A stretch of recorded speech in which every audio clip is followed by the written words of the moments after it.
Hey, everybody. Here we go.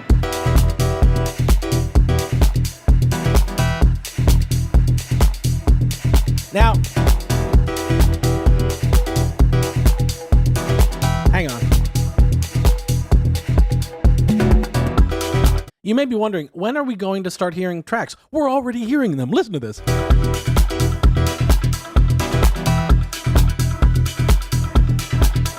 Not the winner, though.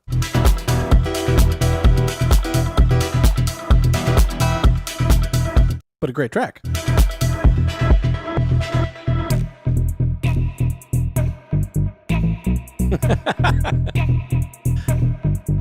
Let me tell you. How many times are we going to hear this pun during the stream?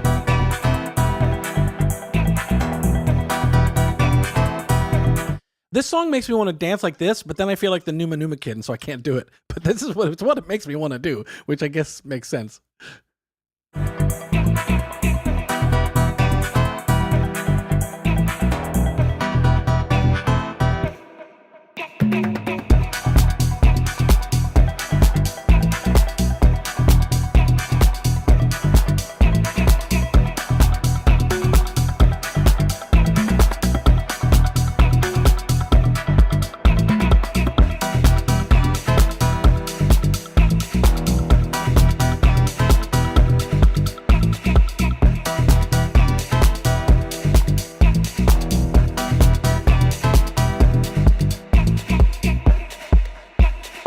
So, all right, let me pause that one.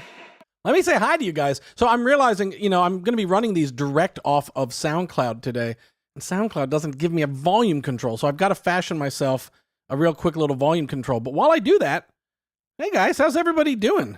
You're going to watch me staring and multitasking while I do it. Okay, I think this is going to be my volume control. We'll test that when I go to play the next one.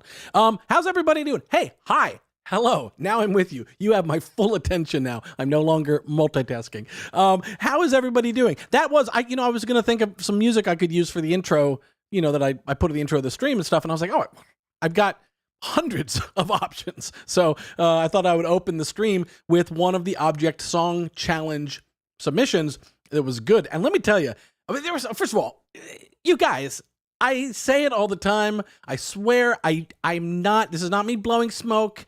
This is actually more of a kinship with you as a Reason music making community member and not as a Reason Studios guy. I'm so proud to be a part of the Reason community because you guys are so gall darn talented. There were so many cool submissions, and myself and everybody else that were listening to these over in Stockholm at Reason Studios, we just had such a fun time hearing what you guys did because I loved all manner of the spectrum. Like there's, if you were to define one of the types of spectrums in the Objekt Song Challenge, one end of the spectrum is like, oh yeah, that is totally a whole bunch of objects making a bunch of cool little physical modeling object noises. And then the other end of the spectrum is, wait, did they use Objekt? Like that just sounds like synths and drum samples. And I'm going to assume that you did use Objekt, but I loved both ends of that spectrum, and I love the versatility, the breadth of versatility that is in Objekt, that you can lean into it and be like, physical modeling, that's the sound I'm making. And then you can also be like, no, this is just it's like a synth pluck sound with just that little but it's not a pure synthetic pluck. It's like a literal pluck, although it's not literal. So physically modeled emulation of a literal pluck, if you can think 2 layers of abstraction there. But yeah, I think it was great. Haley Patton, didn't know I was going to go rave this morning. That's right, Haley. That's how we're starting. In fact, I used to have, I did this joke in a video where I was wearing like glow necklaces and a jacket, like a shiny jacket. I had that stuff sitting. I had glow necklaces on my desk for months after that, but it looks like I've actually moved those.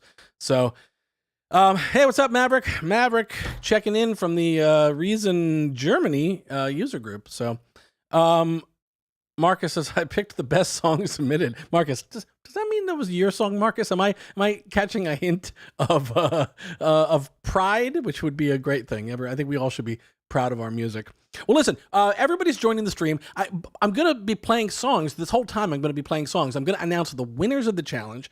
But before that, I had, here's my thought, and you tell me in the, we're going to do this democratically. You're going to tell me in the comments, because I had a thought, that I could show you some of my own stuff that I've been using Objekt for, because I've done there's been a couple of projects where Objekt is now out in the wild. People in the world, millions of people actually, are hearing Objekt, and they don't even know it. And I thought I could show you what I've been doing with it, if you're interested. If you're not, because let me tell you, last time I did one of these, we're going to play everybody's submissions things. We're all having fun hanging out, but there's, I don't know, I'll say 15% of the people were like, just play the songs. You're the DJ, hit play, shut up. I don't want to see and hear your face. I just want to hear the submissions. And so if that's the way you guys want to go, I'll turn off my camera and I'll just hit auto play and take a nap or something. But you let me know in the comments if you want to start off looking at something I've done and kind of talking about where I'm using Objekt, and then we'll play submissions and we'll announce the winners, or if you want to dive right into playing your submissions. So while I wait for that, somebody asked, I didn't see it. They said, "How you doing, Ryan? Doing good?" Where was that? I was going to throw it up on screen. Now I don't see it. But anyway, how am I doing? I'm doing great. I am. Oh, hang on one second. Bjorn, I see that you're calling in. Hold tight, Bjorn. We're going to be getting to you in a bit, but not quite yet. So, if you check your.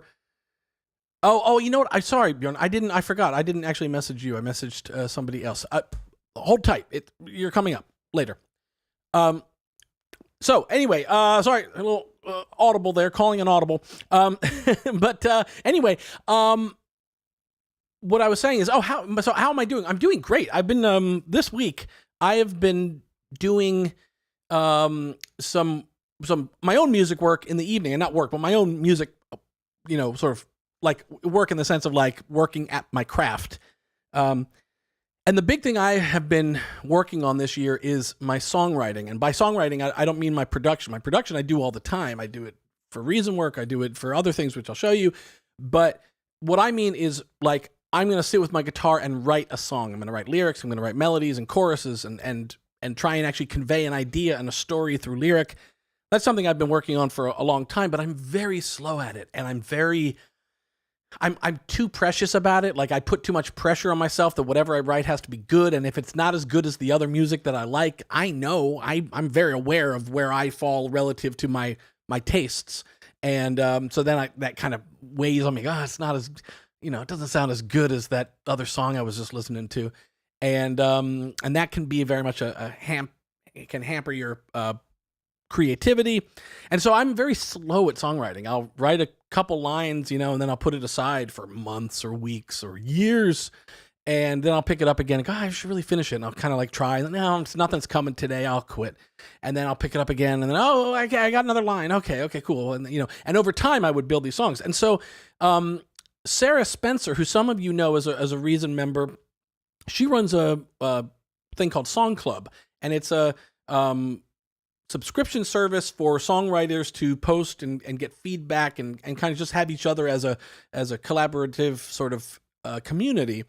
She also runs a Facebook group in parallel to that called the 5 in 5 Song Challenge, which is where you write 5 songs in 5 days. She gives you the writing prompt, and you have to write a song that day and put it out there. And I've been doing it, and it blew my mind because on Monday I got her writing prompt that she gives you to get started, and like here's what you're gonna work. Here's how you start today. This is your prompt, and I got it on Monday, and like just over an hour, like an hour and 10 minutes, I'd written a song start to finish, wrote the whole thing, liked it even, maybe liked it better than the ones that I took months and years to write, which blew my mind. It just blew my mind how I kind of, because I had that hard deadline of like, no, it's got to be done today. If I don't finish the song today, then I'm not doing the challenge. I shouldn't even start the song, so I pushed through, and anytime I hit that creative resistance, I just kept going, and I'd get through those blocks, and it was like, whoa. And then the craziest part happened the next day, Tuesday. I got the day 2 prompt. I wrote a song again. start to finish. I've never in my life written 2 songs in 2 consecutive days ever in my life. Never wrote a song, finished it the same day. Never wrote 2 songs, finished them the same day, back to back. And then yesterday, I did it again. I wrote a 3rd song, start to finish. And it's like, it really has been a absolute creative epiphany for me and will forever change the way that I work on songwriting. So I'm like still on this massive high from that, really. 5 songs in 5 minutes. Vibration Galactic says 5 songs in 5 minutes. Yeah. That reminds me of, who is that? Rob Scallon and Andrew Huang do this thing where they record a whole album in one day. So they basically have an hour per song and they start to finish. And those are usually fun. The prompt thing is wonderful, S4. That it is so good. Yeah, it is so good. It really does help. And some of the prompts, the first one, I'm really glad. I probably wouldn't have made it through all 3 days if the first prompt wasn't the kind of the easiest one to start with, which is here's 10 words, use at least 5 of these in whatever you write. And so that kind of gives you some like targets. You can kind of look, okay, I got to work that word in. What rhymes with that? What can I say based on that? And that really helped. And like, I wasn't like just kind of playing connect the dots with the words, but it was really, whenever I hit one of those moments where I was talking about sort of you hit that wall and you got to push through it, I'd go, you know what? Okay, well, let me just not get all judgmental on myself. Let me just look at the list and see if there's any word that sparks me in the right direction. And that worked great. And the other prompts are a little scarier because they're more open, So the second day prompt was dare to write in a style you normally don't write in. Dare to go high, literally or metaphorically. It's like these sort of conceptual prompts. Those are harder. So anyway, yes, I know. I'm thrilled about it. I really am thrilled about it. So anyway, Andrew Hong is great. He is great. Yes. Hi, Steve. Love Reason. Don't we all? I'm glad we're all here. Listen, okay, I've been talking for a while, so now I don't want to get the submission people grumpy. So let's listen to another Objekt Song. So what I've done is I've got a list of how many are there? Oh, like almost 30. I don't know if I'll play all 30 of these, but I've got 30 of them that made the short list. I'm not announcing the winners yet. I've thought about this. I thought, should I lead off? Should I just get that out of the way and announce the winners? And then I thought, well, maybe everyone will turn off. Let's just go, oh, I didn't win. All right, I'm out of here. So I thought, oh, we'll hold off a little bit. But we're not going to do it to the end because I don't want you to have to wait around for all that time either. We're gonna find some middle point where either I feel it's right or where you guys are like, would you just announce the winners? Like, I got to go pick up the kids from kindergarten or something, So we're going to find that point. But I've got about 30 here that are made the short list of like, I guess we'll call them runners up. And we loved all the stuff, but these were some that we all thought were really kind of fun too. So let's take a listen. This one is called Don't Worry, Everything is Under Control. Let's check it out. This is by Gayawaska. I'm going to test my volume control while we do this.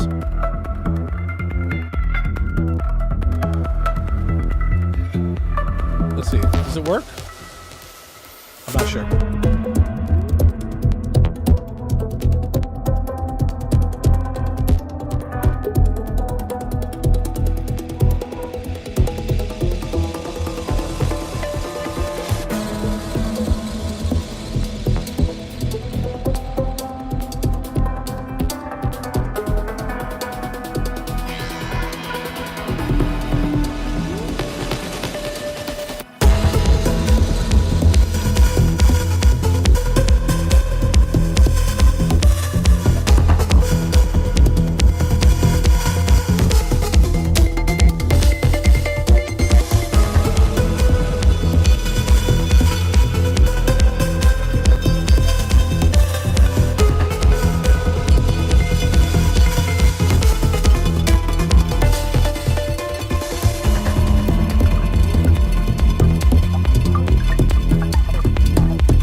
I'm gonna pause that for a second. I'm laughing because just at that, I got to go back to that little break. Hang on. Where was it? Was it here? No. Here? Yeah, it was here.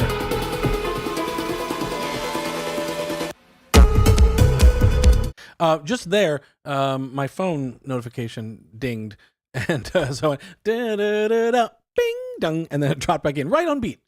Perfect, perfect phone. You guys wouldn't have heard that.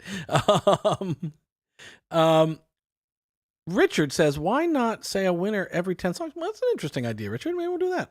All right. Yeah, we got 3 winners to announce. Yeah, we'll intersperse them. Right. Richard, you're hired. You're hired as a showrunner. But cool. Okay, so now listen. Some people did say they wanted to see some of the stuff I'm doing. I won't spend too much time on this, but I will show you where I'm using Objekt in my own music making. Which, by the way, I'm using Objekt a lot. I don't know about you guys. Let me know in the comments if you've done the thing that I do. I do this kind of with all the new instruments. When when Europa came out, when Grain came out, Complex One, when the new stuff comes out, there's like this honeymoon period where every time I'm working and I need a sound, I need a new sound. I need a sound here. I need to add an instrument layer. I just go, I'm going to go to the new one first and just see what it does. That's kind of for whatever reason, that's what I go to. But in this particular case, it arrived just in time. I don't talk about the music I make outside of Reason videos, but I do. I mean, aside from my 5 and 5 song challenge I mentioned, one of the other things I do is I'm one of the contributors that makes music for the video game Valorant, if anybody knows about Valorant. My brother is a game composer full-time professionally, and he started... he's worked with a million people and all these, sort of big AAA games and stuff. And he was doing music for Valorant, and then he got pulled over into a full-time role with another company. And so they were one of his clients, and he said, you know what? My brother actually does this sort of stuff too, and he would be good for this. So he passed it over my way. I'm like a Nepo baby, basically. But I've been doing that now for like the last year and a half. These cues will come up, they need a new little 2-minute thing. They need a 30-second stinger for one of their maps. They need a little, piece of music in game. And so I've been doing a lot of those. And if anybody plays Valorant, let me know in the comments, because I can be more specific about places where you would have heard my music if you want to know that that's all Reason. But there's now a lot of Reason in Valorant, for sure, in the Valorant soundtrack. But is it I do Backpack Life? That's you play Valorant? Okay, well then, yes, Nepo composer.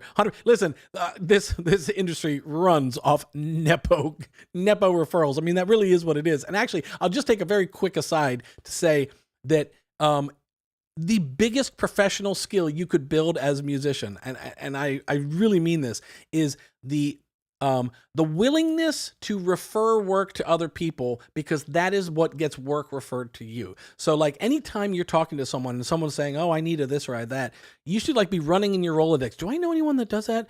Because I should suggest them to this person and I should connect to them. Connecting people is the best way to get connected to people, because it starts happening that if you do that to someone, they just go, oh, I should, they'll think of you when that same moment happens for them.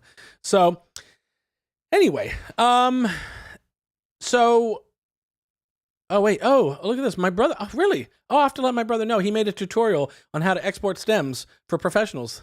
That saved my ass more than once. Well, that's good. That's good, Cormont. Yeah, I remember when he was making that one. I think he gave that talk at the Game Developer Conference, if I'm not mistaken. But anyway, so the stuff that I've done in Valorant, for anyone that plays Valorant, it's a lot of the menu music. Basically from episode 3, 4, 5, although a lot of the episode 5 menu music was collaborative, and I took a sort of, I guess you'd say, a minority role in a big music revamp that was done on the episode 5 music. But 3, 4, 5, a little bit, 6, 7 menu music, I've been providing stuff for them. And then also there are these things called maps in Valorant where you there's a little like 30-second piece of music that sort of sets the mood of that new map. And I've done, I can't remember they have official names. I just know them by their sort of project names. but there was one I think in episode 4 that I did, and I just delivered one that's coming up. It'll be in the next one. No, maybe it already dropped like 2 weeks ago or something, or a week ago.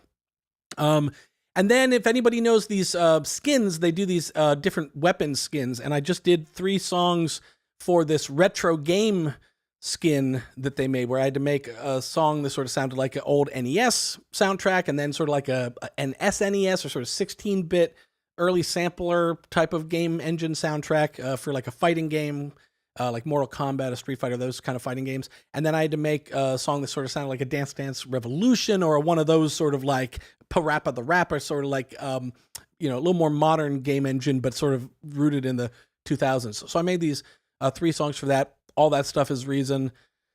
And so this stuff, so I'll, Nepo, that's a good question. Nepotism, fundamental. It's, nepotism when you're, typically it's when someone is sort of referred in or given a position, not through earning it by merit, but just by virtue of, who they are. I could name some examples in politics, but I don't want to step on people's political leanings. Suffice it to say that a lot of times, kids of very powerful politicians end up in very powerful positions, either within those administrations or in other companies, and it's entirely a sort of nepotism. And the idea of a nepo baby is something that's being talked about now in Hollywood, when a lot of sons and daughters of actors and producers and directors are now becoming actors and producers and directors. And it's like, oh my God, look at that. What a coincidence that this person who happens to be the son of 2 A-list celebrities has an acting career, Amazing that they were just so talented that they could break into the industry just like their parents did. So DJ Falafel, your brother works on Reason for sound creation. He does. He works across a lot of things. He does a lot of orchestral scoring as well. And so sometimes he's literally working with an orchestra. Sometimes he's working with huge contact libraries, and he's working in Logic to do certain things that he, like scoring to picture, that he has to do in Logic.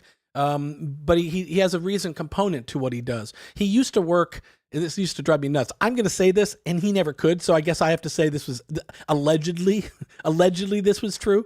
When he allegedly, he actually did work for LucasArts. He did the Star Wars soundtracks for Knights of the Old Republic. I think he did that one. He did like sort of the LucasArts era Star Wars games from about 2006 to whenever Disney bought them. But they used to use Reason, and when I started working with Reason, I was like, I want to. They allegedly used Reason. I said, I want to like do a story about this, because how cool that like Reason's like in all these Star Wars soundtracks. And the basic idea allegedly was that they couldn't officially endorse any one thing. It was like, we don't want to endorse, we don't want to play favorites with anything. We don't ever want to get some kind of wrong association that like whatever brand toothpaste is the official Star Wars toothpaste. So they just create a blanket rule where it's like they just do not ever associate officially with anything. So, but yes, he uses Reason in his sound work a lot. Zubin, all of it in Reason? Well, the stuff that I do is all in Reason. That's absolutely true. Sometimes I'm taking some remix stems that come from other stuff, but which actually is partially one of the things I'll show you here. But okay, let me just show you this real quick, and we will jump back and play another song, or maybe let's play another song. Let's play another song because I've been talking. I don't want to get people. I don't want to ruffle feathers. Let's check this one out. This is called Object of Discord and Coda by Transclassical.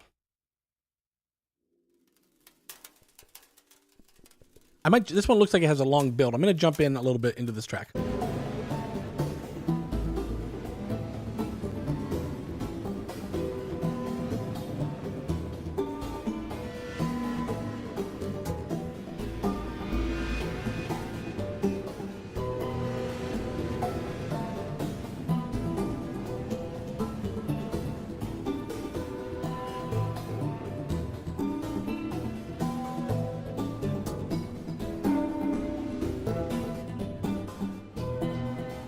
This is one of those where you go like, oh yeah, that's Object. I hear that sort of Objectian sound to it.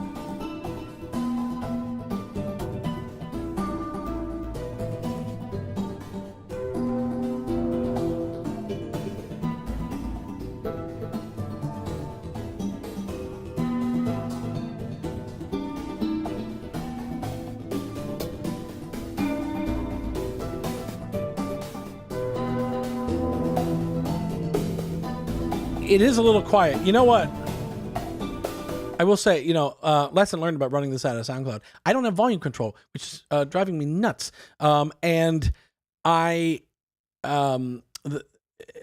What's interesting on these is that people are hitting their limiters very differently. Some of these tracks are like really coming at you, and some are a little quieter. This one is a little quieter, but it's a good one.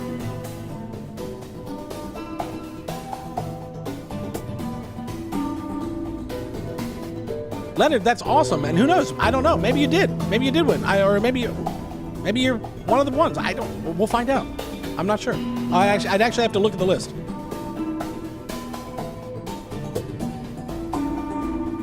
Philip, rule number 1: we stay positive. We stay positive. We stay positive here. This is not a group critique session. Now, I'm going to assume for a second that you might mean that because it does sound syncopated. There is it is off, but I might say, I wouldn't maybe use the word off, but it does have a certain, there's a off-putting quality to the way that kind of vibe works. I mean, that's sort of the vibe of that one, and actually what I liked about it, because you can choose where you sit in that beat and in that groove. I really like that. So, wait. I'm wondering if the routing for the audio stream is working. It sounds like we're hearing music through his speakers. Wait. Hang on a second. Well, now we got to figure that one out. Let's try it. I'm going to play another one. You tell me, because that one was a very ambient sounding one. I'm going to play another one that maybe sounds less ambient, and we'll sort this one out. Unless did I break something? I don't think I broke anything. Okay, let's check this one out. Let's see. This one's called Objekt Vision by Inspired Records. And I can already tell it's hitting the limiter hard. It's gonna be a louder one. Hopefully it's louder for you.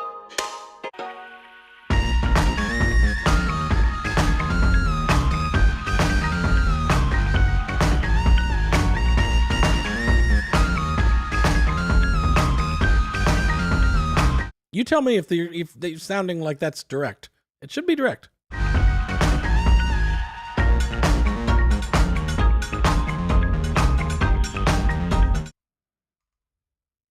Hang on. A lag in the audio? You mean a lag between my voice? You're just looking at my face.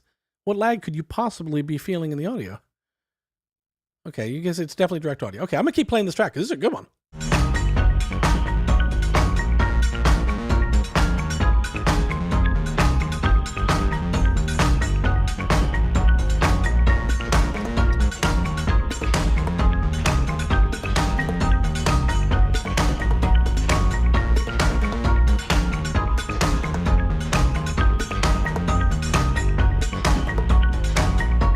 That's awesome. That's awesome, Muzzle Deer. I love this.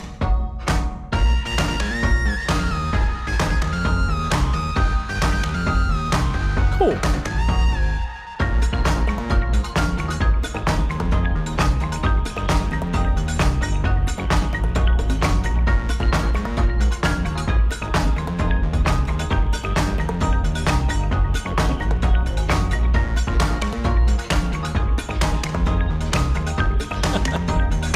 That's awesome.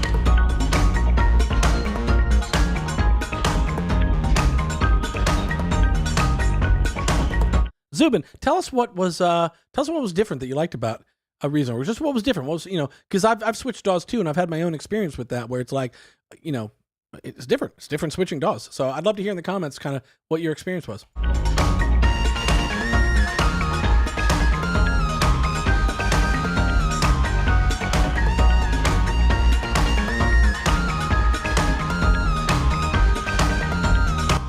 Oh my God, look what you found.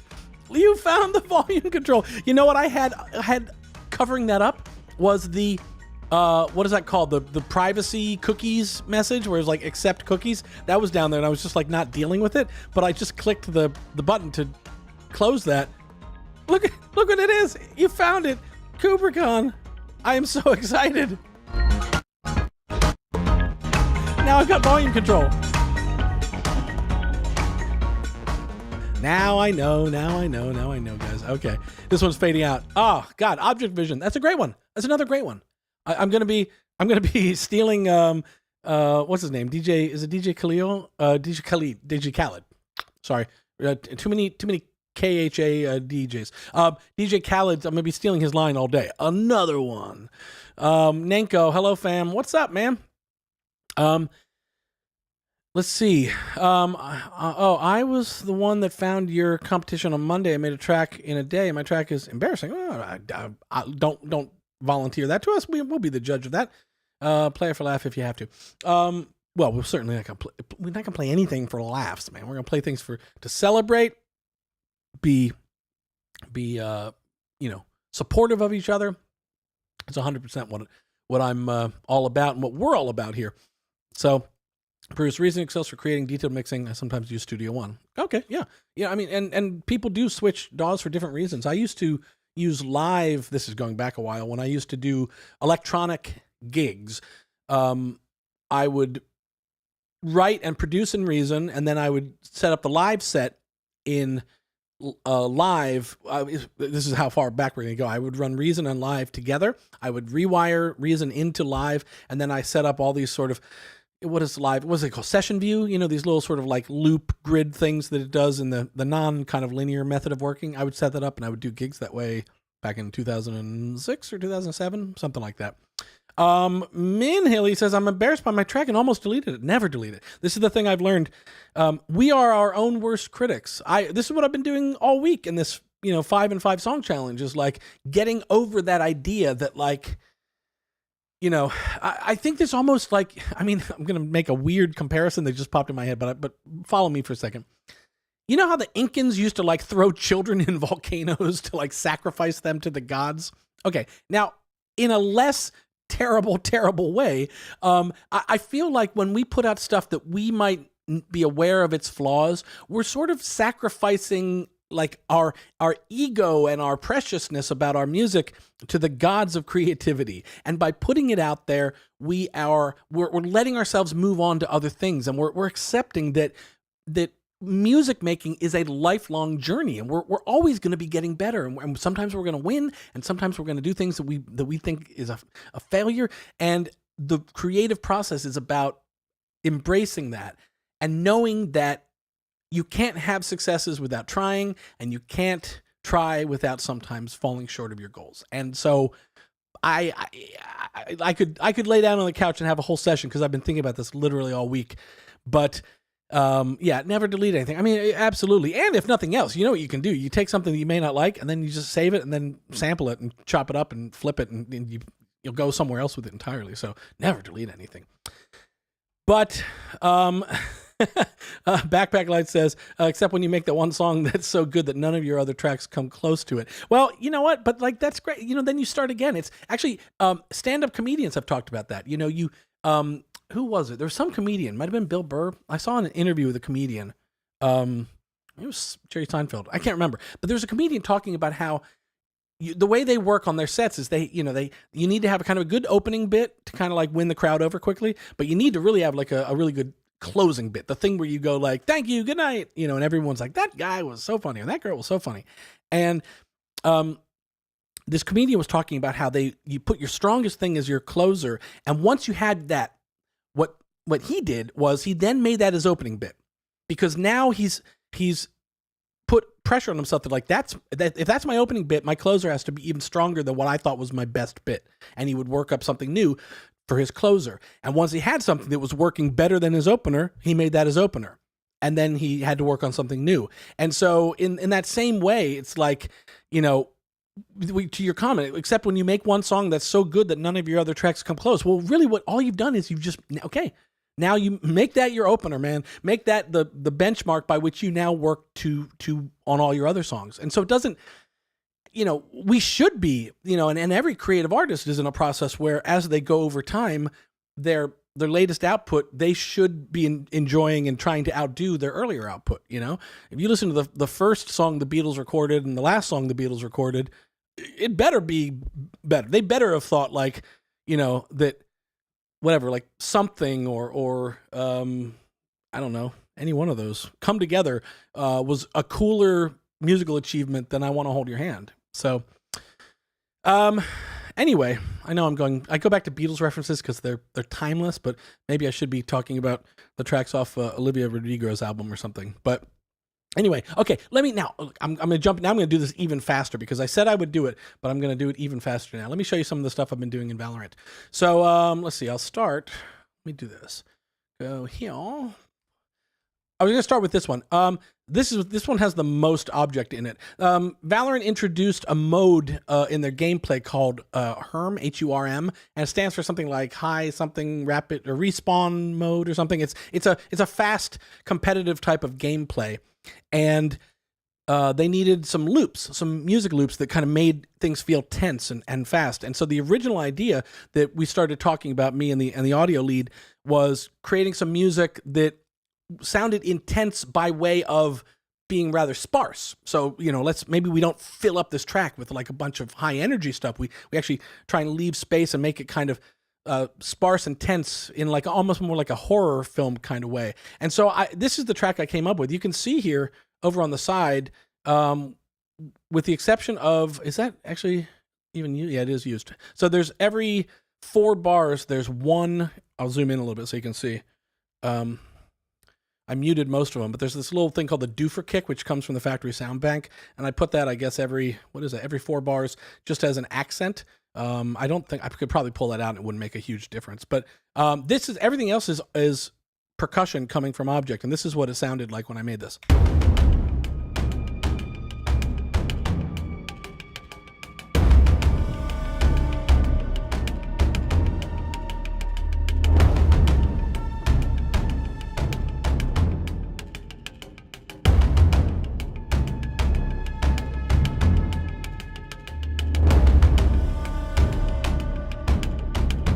And so it's a loop, so it's gonna just come back around to the loop.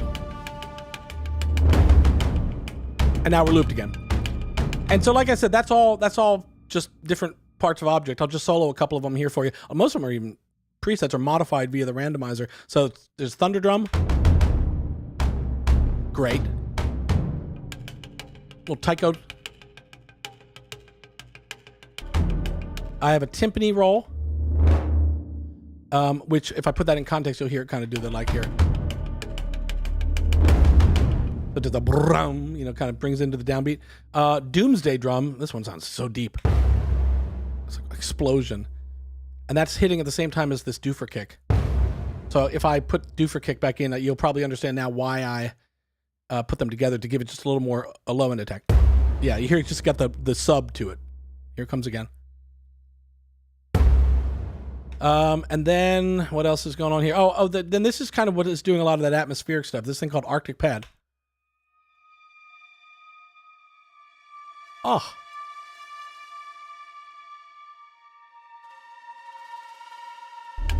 So I made that cue, and right, like I saw a comment up there. Sounds massive. Yeah, but the funny thing is, so what happened was, the game testers tested it, and they said, you know what?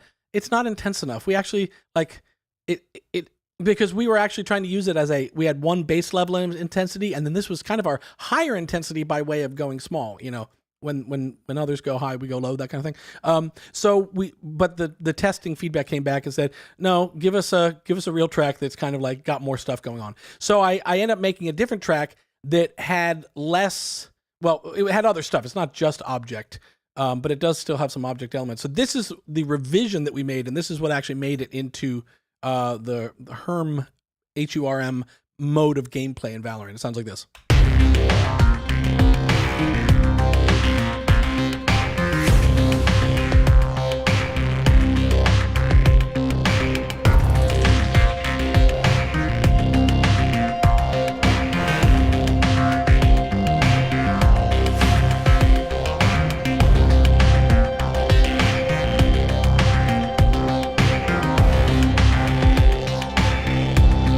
And it loops.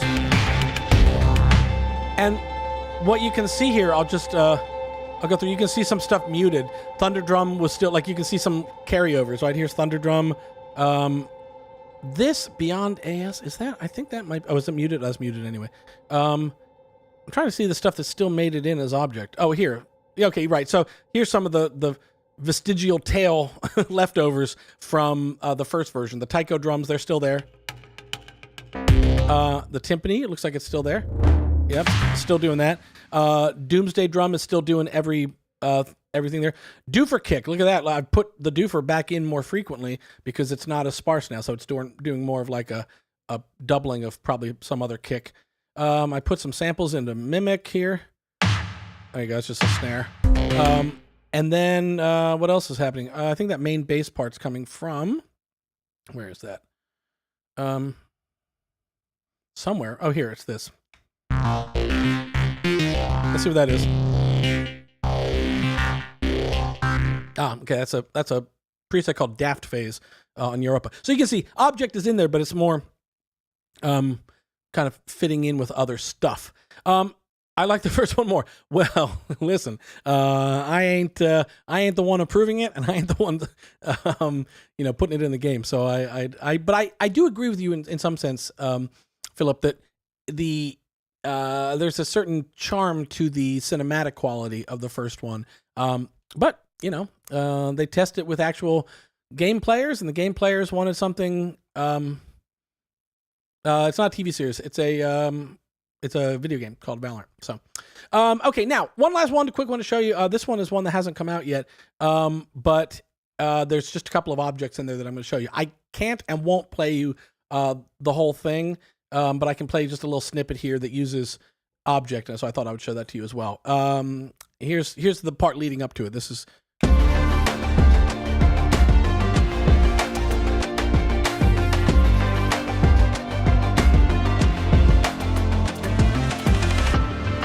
It's this breakdown section.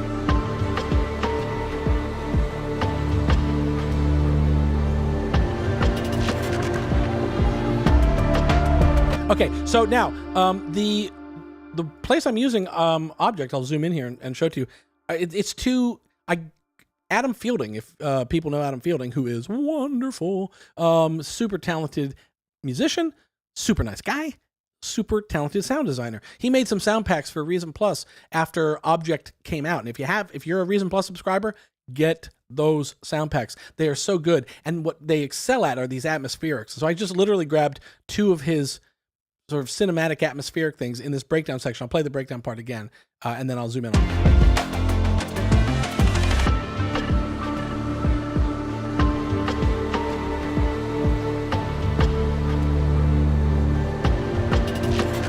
And there, you can hear the tails going on there. But here they are. I'll just solo them real quick. One of his patches was called Remember Me, and it sounds like this.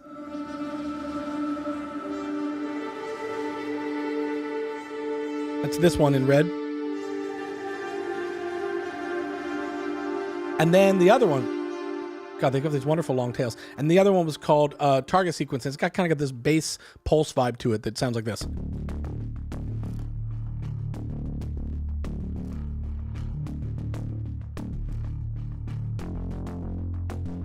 And that one I'll just double click actually, because I did modify this one. I'll just show you here. He has this curve sequencer here where he's got these different values. I didn't even look to see what he's controlling, but I know that this is what controls the sort of that, I guess it's like that kind of crunchy filter. It's either do-do-da-dong, da-dang, dang, da-dang, da-dang. Like those, when you have either a boom or a dang, it's coming via these values. So I went in and modified these myself by just opening up the combinator, which, if I may make a plug for Reason Plus and the power of combinators over samples on other subscriptions, having that ability is amazing. If I downloaded that as a loop from one of the other services, I would have the loop, but I could actually go in and make that change to the device itself. Particularly, in fact, I actually had to make it because I got a note from the audio lead that said there's like this distortion thing, and it's a little too overpowering, and there was just a couple of those steps where it was poking out a little too much in the mix, and so I could dial them down. And so it wasn't just like creatively good for me that I could go in and modify that combinator, but it was like professionally good for me that I could actually address a professional note. So anyway, those two together, I'll just play those two together, and then we're going to get back to other people's music, because that's what this is really about. But this is how they sound together. It makes a really nice combo.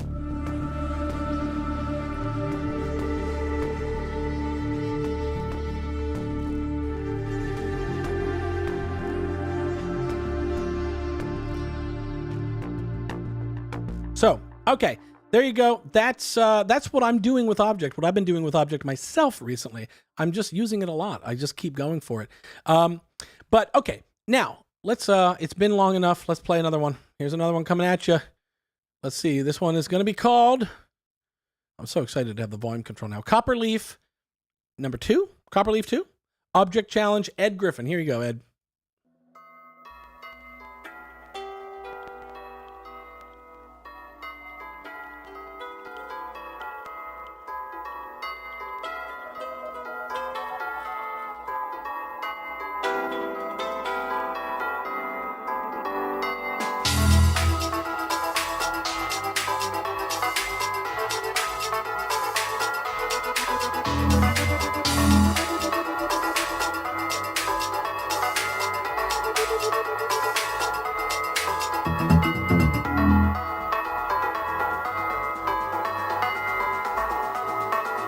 I remember that competition.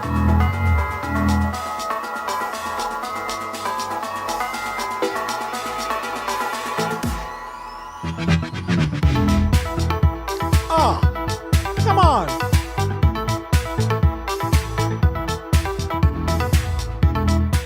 I mean, this is a vibe.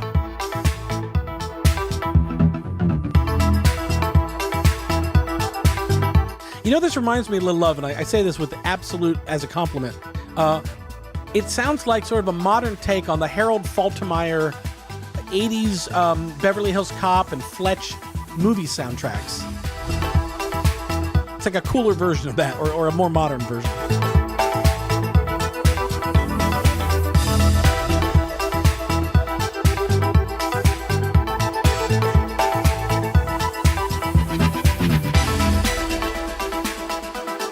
All right, now listen, we got a lot of tracks to go through. What do you say we talk about a winner? Why don't I play you one of the winners? I might do all three in a pretty short order here, because we're already 50 minutes into the stream. I'm bad at pacing these things, guys. I just hang out and I get to talking and having fun with you guys, and next thing I know, we've been on for a while. Let's play one of the winners though. This one, so we've got 3 people that the Brain Trust in Stockholm and myself, we all listened to these. We did it democratically. People listened through them, and we saw where our picks matched up, and then we got a short list that we went through, and then we started ranking them again and kind of sifting out this stuff. And I will say that, like, a winner, the difference between a winner and a not winner is like such a razor thin margin. It's just that we said the challenge had 3 people that we were going to select, and so like this part, like this one, like why? I don't know why didn't this one win? It's great. So. I don't know. Ed, you did a good job. I'm sorry that we didn't pick you, but I could have just as well. Here, let's take a listen. We're gonna jump over to this one. This is one of the winners here. I should have, you know what I should do is I should have a Objekt timpani drum roll. Oh jeez, it's too late to set that up. If I'd been thinking, I would have set it up and I could hit a little thing. Everybody load Objekt at home and just do your own drum roll, okay? So this is one of the winners. This is a track that we all thought it was interesting and in a genre that sort of stood out to us a little bit. DEI sub.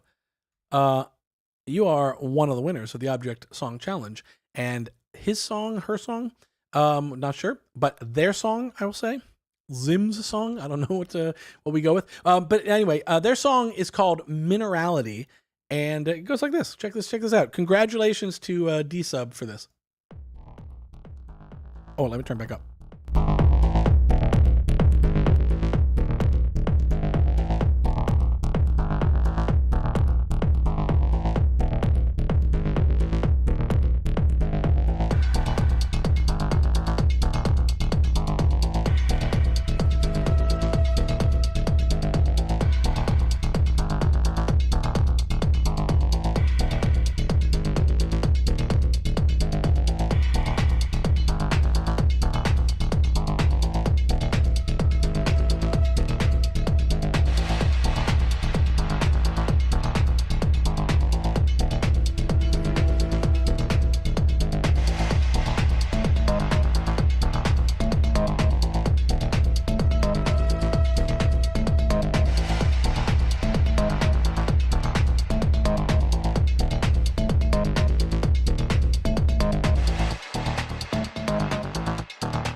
Love this.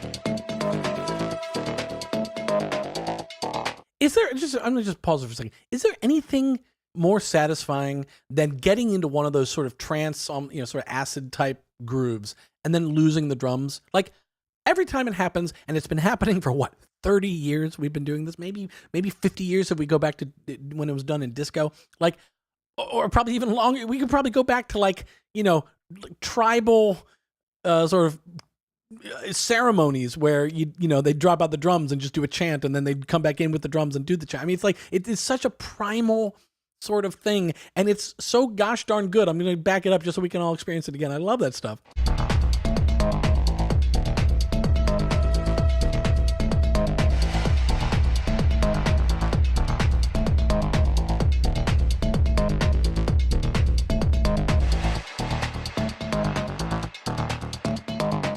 Like, now we're floating in this. It's like grooving, but it's like a float. And all you want is the drums to come back. And they're back. I love that.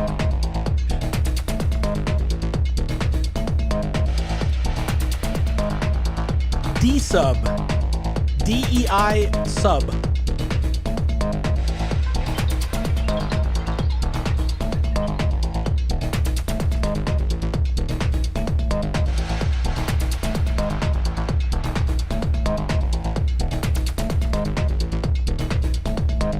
Right.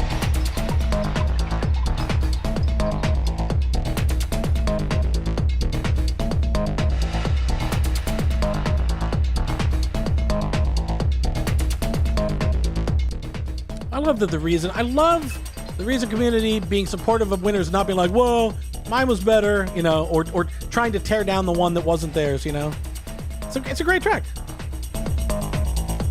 You hear that? That's like, clearly that's some Objekt like tambourine kind of vibe.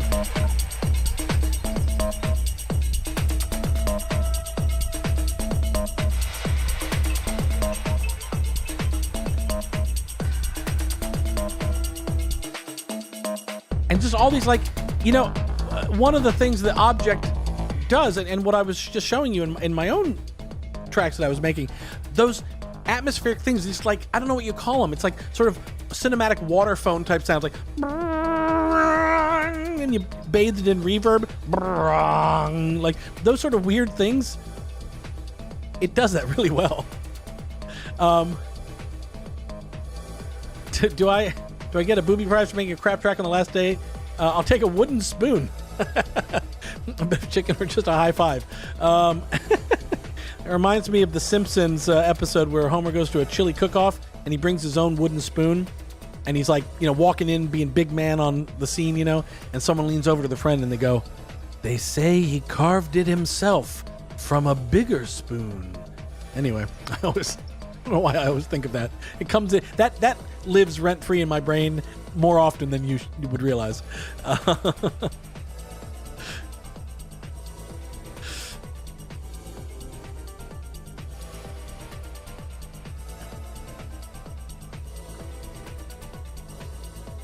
Good. It's a good one. And look at this. It's a whole new build.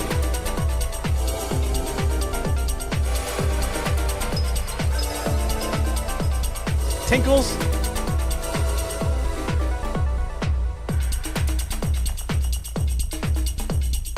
Coming down a little bit. Now, this is the part in EDM songs. Usually it's towards the end of the song. And usually this is here for the crossfade. You take it down from the highest intensity, and you hear this? You would be now, the DJ would be moving into the next track with the crossfader. There is no spoon, that's right. And we're going to pull it down in intensity even more.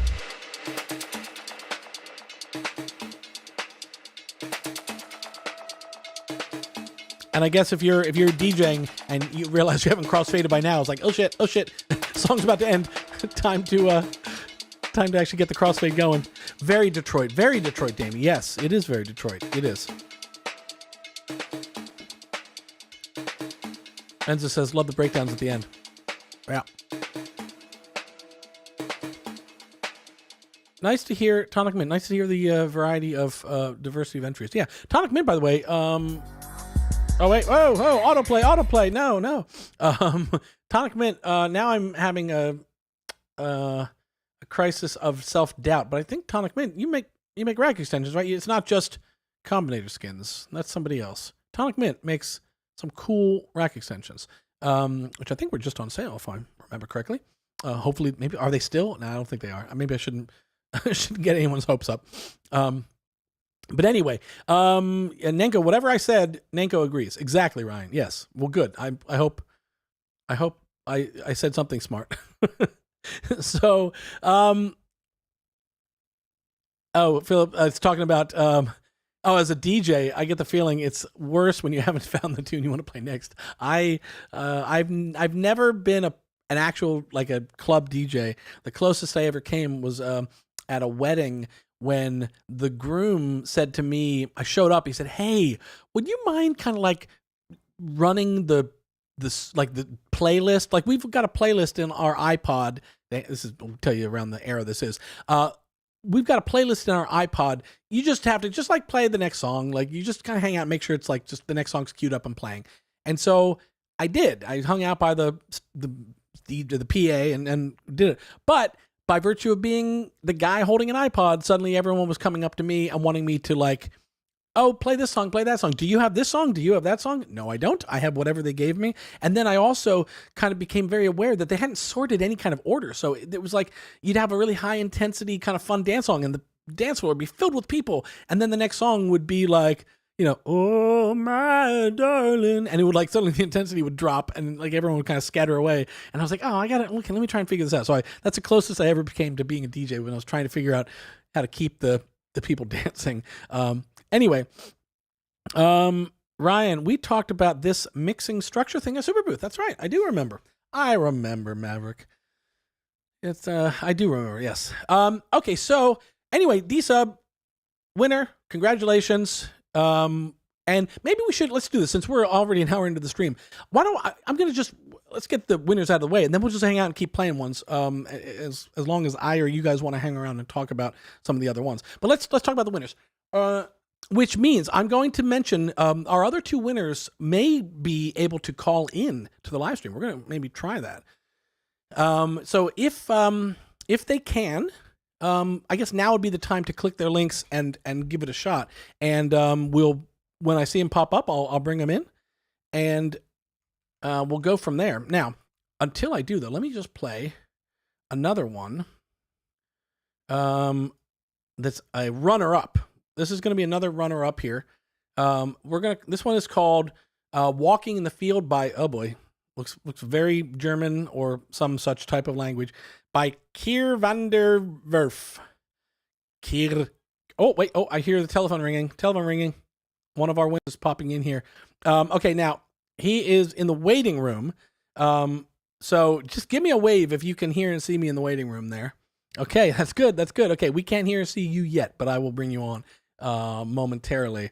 And I'm very excited to talk to you. But since I said I was going to play Kier van der Werf's, and Reason user group, you guys let me know. Germany, Reason Germany user group. Is that German? And how badly am I butchering that? Do you roll the R? Is it Werf? Kier van der Werf. Okay, I'm going to stop trying to do any kind of non-English affect. But anyway, Walking in the Field, Objekt Song channel. So let's check this one out.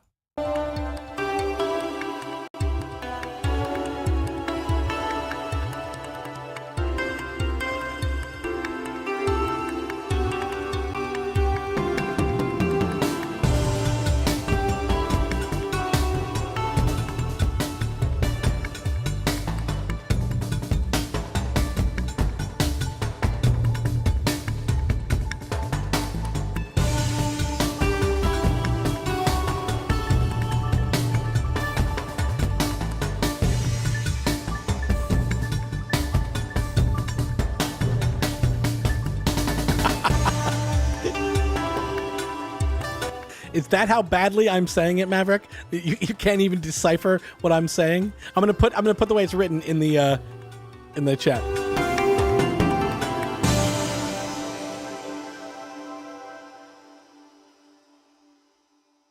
Whoops, I spelled that wrong. Okay. Wait, hang on. Pausing. Okay, that was one of the runner-ups. That's Keir Vanderwerf. But now let's talk winners. Let's bring up a winner. These are in no particular order. So D Subs that I played, he wasn't like the second runner-up. And whoever I pick now is not going to be the first runner-up. It's just I'm just sort of picking, I guess, at random. These are 3 co-equal winners. And like I said, winners, congrats, you guys did an awesome job. Runners up, congrats, you did an awesome job. They're like, it's such we're razor thin. It was like a photo finish for these tracks, because I just enjoyed so many of them so much. And even the ones that didn't even make the ones I'm not even playing today, I enjoyed all of them. And I would say, this is the great thing about it being on SoundCloud, is that anyone can go and listen to all of them. Just go look at the hashtag. It's called Objekt Challenge, hashtag Objekt Challenge, and you can listen to all these.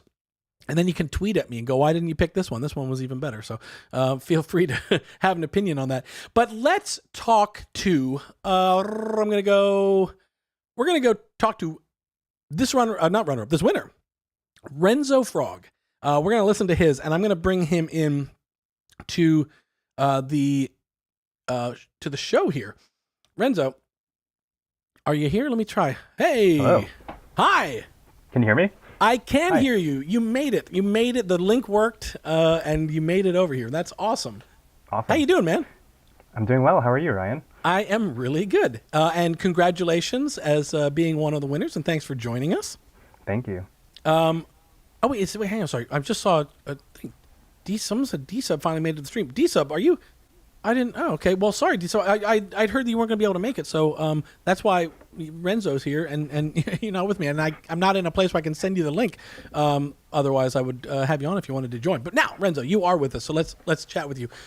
Congrats. We loved your track, and we're going to play it. Maybe we should we play it? Let's play it for everybody. Sure. So, yeah, because I want to chat with you about it, but I think we should get everyone else in on the song first. So, here we go. This is Renzo Frog's Objekt Song. Wait a second. I went to your username. How did that happen? I don't want just that. Let me go. Oh, here. It's Shiny Object, right? Yep, that's the one. Okay, cool. Song's called Shiny Object. Renzo Frog. Check this out, guys. Winning track.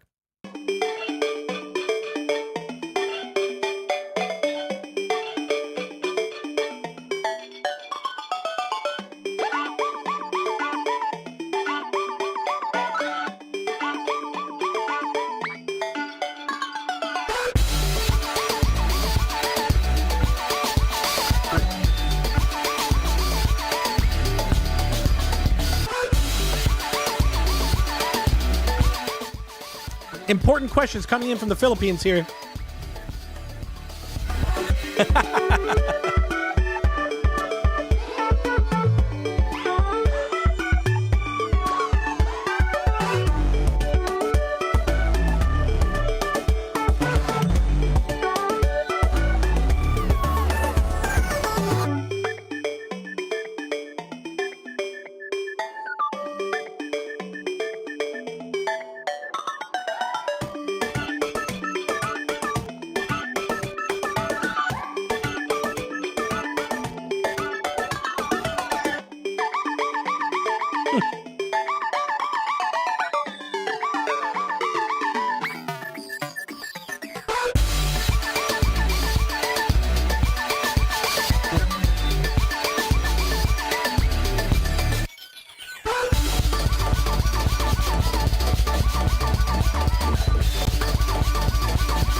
So good. Thank you.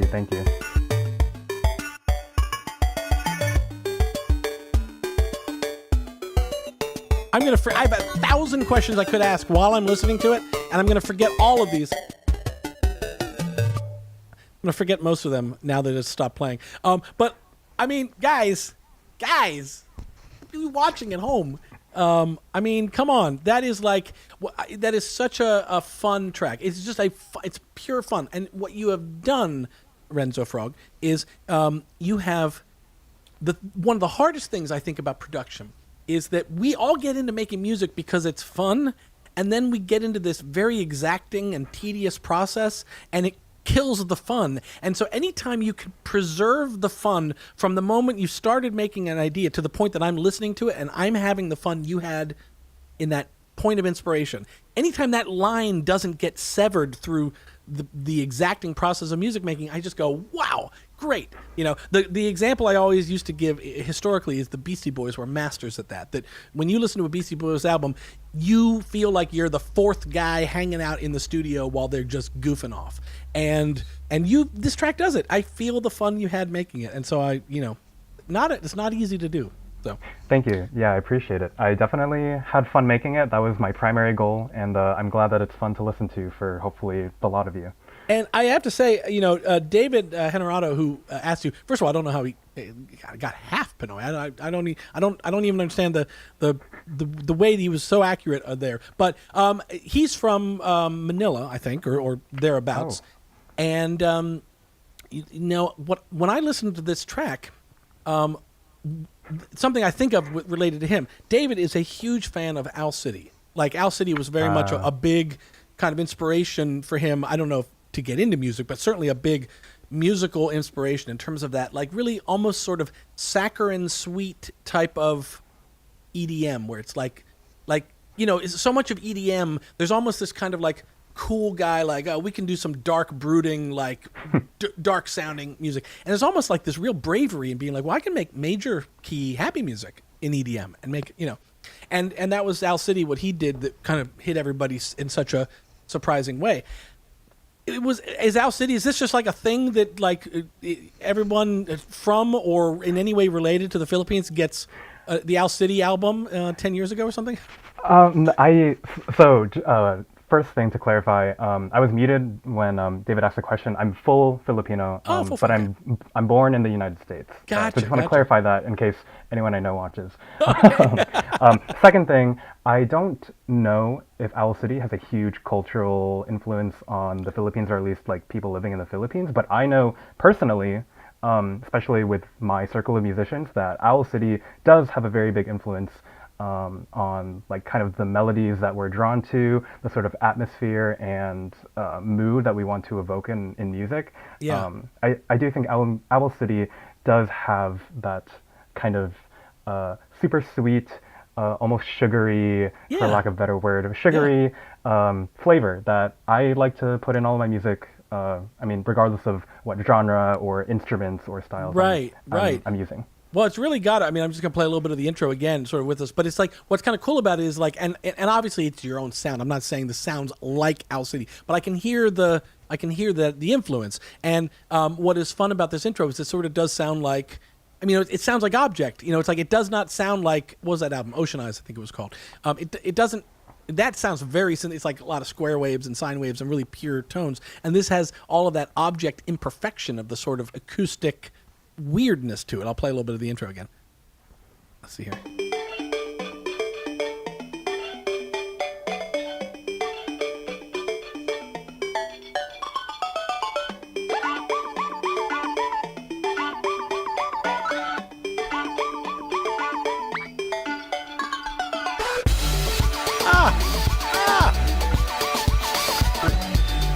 I mean, it's just like, I could listen to the whole thing again. It just slays me.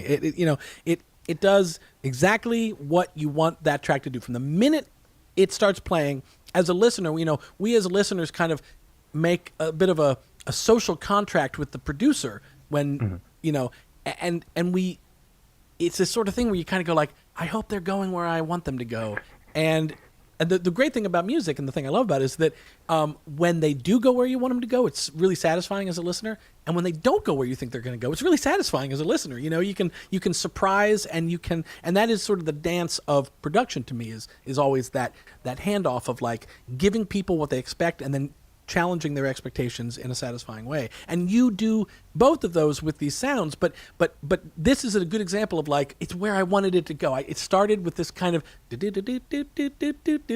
and then you just want one layer to come in, and then all of a sudden that little portamento layer comes in, and then that's going for a while, and then you're like, all right, give it to me, and it comes like a wall, like just hits, Beautiful. And so tell me a little bit about the sounds in Objekt. Are you rolling your own sounds? Are these presets? Are they sound packs? Are they what's happening? Yeah, there? I can talk a little bit about what I used with Object. So all the instruments are Object.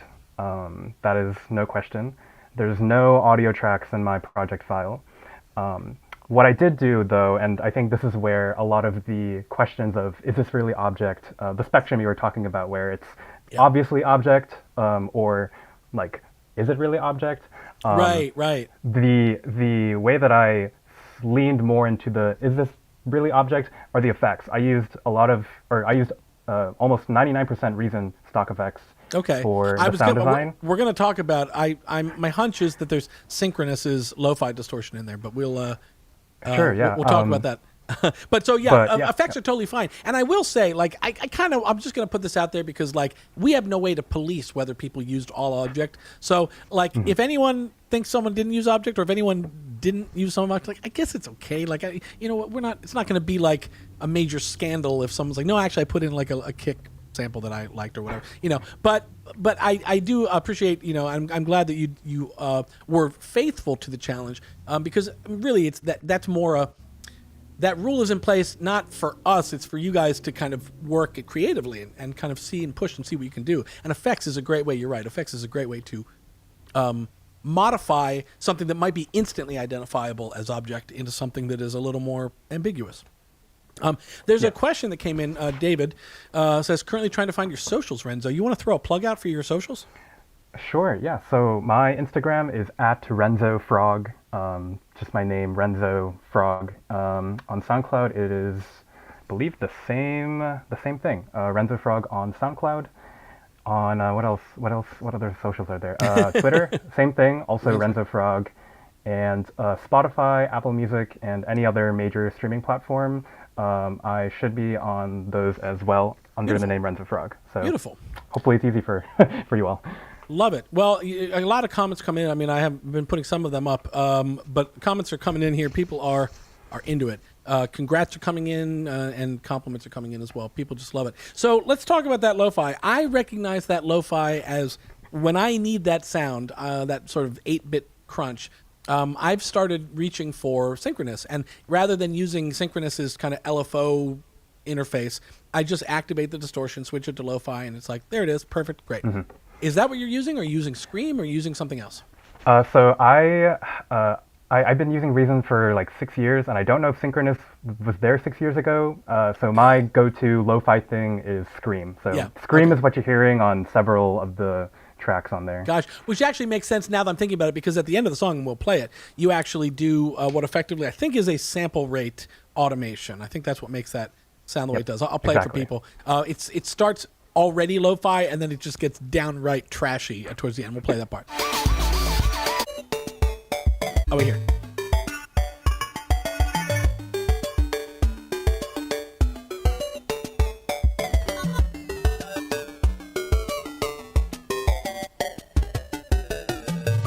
Yeah, that's great. That's great. And also, you're doing something which I think is worth pointing out as well.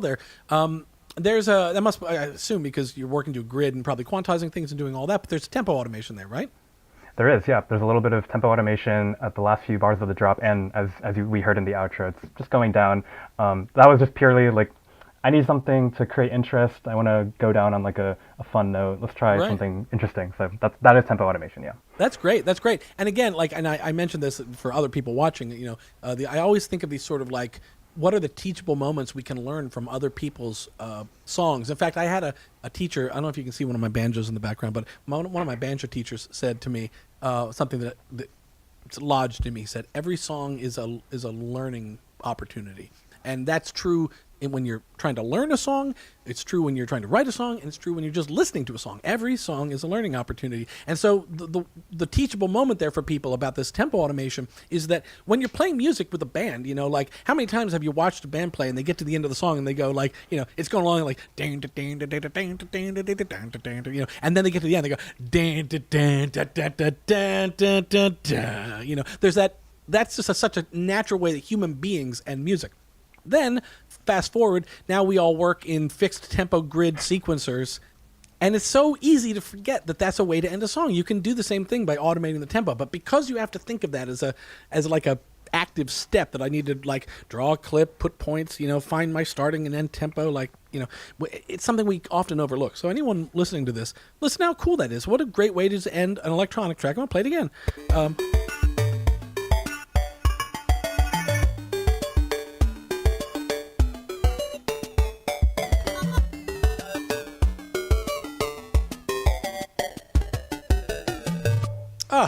Yes.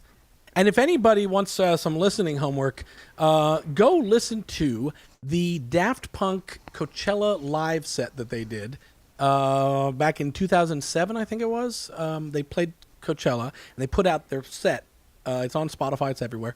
And if you listen to that, you're going to hear these guys that are like, as masters of everything else that they're literally doing things like that. They're moving the tempo up and down in these slow things. They'll start with a groove, and then they'll start picking up the speed and picking up the speed and picking up the speed. And it's like as the track's building, and they are just playing that audience like a fiddle. And they build it up, and then they bring in the drop, and then the audience, you hear the audience just freak their minds out. It was a mind-blowingly legendary set. One in which Reason user Ian Kirkpatrick and mega producer, he got to attend. When I was hanging out with him, he was like, I was at that one. I was like, oh God, what I wouldn't have killed to be there. And he said it's every bit as good as that album. So listen to their Coachella set, guys, and you'll hear how much tempo automation can be used, not just to end a song, but as a way to control energy. So Renzo Frog, what else is happening here with Objekt? So it's all Objekt, but let's take a listen to some of these other sounds here for a second. Yeah, well, here, just what is that one that sort of sounds like something's in a bucket? But I can't solo things. I want to solo things, but there's this. Yeah. What are those elements? I have my project file open on my computer, so I'm looking through so I can give you like the exact things. That's 2 patches running at once. I do this thing a lot in Reason. I'm not too big on like making my own super elaborate combinator patches, but if I ever want to just play 2 instruments at once, I'll just take 2 patches of like Reason devices and or Reason instruments specifically, and then just combine them, and then now I can play them both with the same MIDI track. So there's 2 presets that are slightly modified with the randomizer, like you mentioned before. It's the Glass Marimba and the C90 Glockenspiel. And to get that bucket sound, I used Pulverizer and then a totally wet reverb, the RV7000. Yeah. But I set the decay all the way low. So you get like very small reverb tail, but since the reverb is wet completely, you're only getting reverberation. So that's the kind of bucket sound that I went for. Interesting, and it's I would imagine too. It's probably one of the convolution presets that has that. The RV7000's convolution. It does digital reverb and it does convolution reverb, and the convolution ones obviously have that sort of a little more realistic kind of reverb tail and all that, but they also do the other thing that convolution does, which is has a certain like tone print EQ effect on sounds, which is I'm guessing that's one of those because it really does have that element to it. Well, It's cool. Whatever it is cool. And then this drop in the beginning. Let me just play for a second.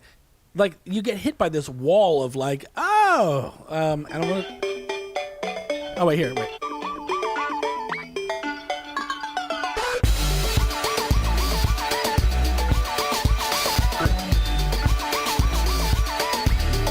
Yeah, so what is that? Is it the... Are you talking about the percussion or the bass? No, it's a bass. It's like it's doing this like one beat like... Oh, yeah. Okay, that's just one of the presets. I think it's called pseudo analog bass in the Objekt library. I know that one. Yes, but what I did to make it kind of shine out more is I used Reason's parallel processing to create a parallel channel in the mixer, and I have the original kind of track that's just standalone, basically mono, I think. Yeah.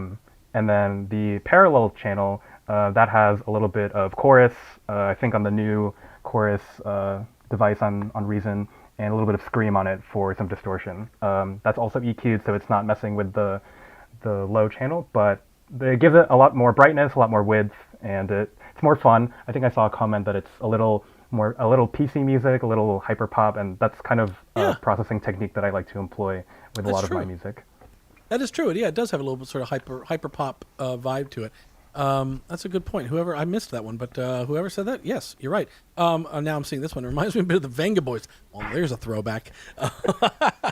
That's if anyone remembers the Venga Boys and that era of like S Club 7 and the sort of that was like the post Spice Girls Brit pop era where they were just like what other like super happy kind of EDM pop can we make? Yeah, that is true. It's a good point. Well, let's see. Let me just take another spin through maybe the breakdown. We'll take a little listen to that, and then I'm going to jump over to winner number 3. But let's see here.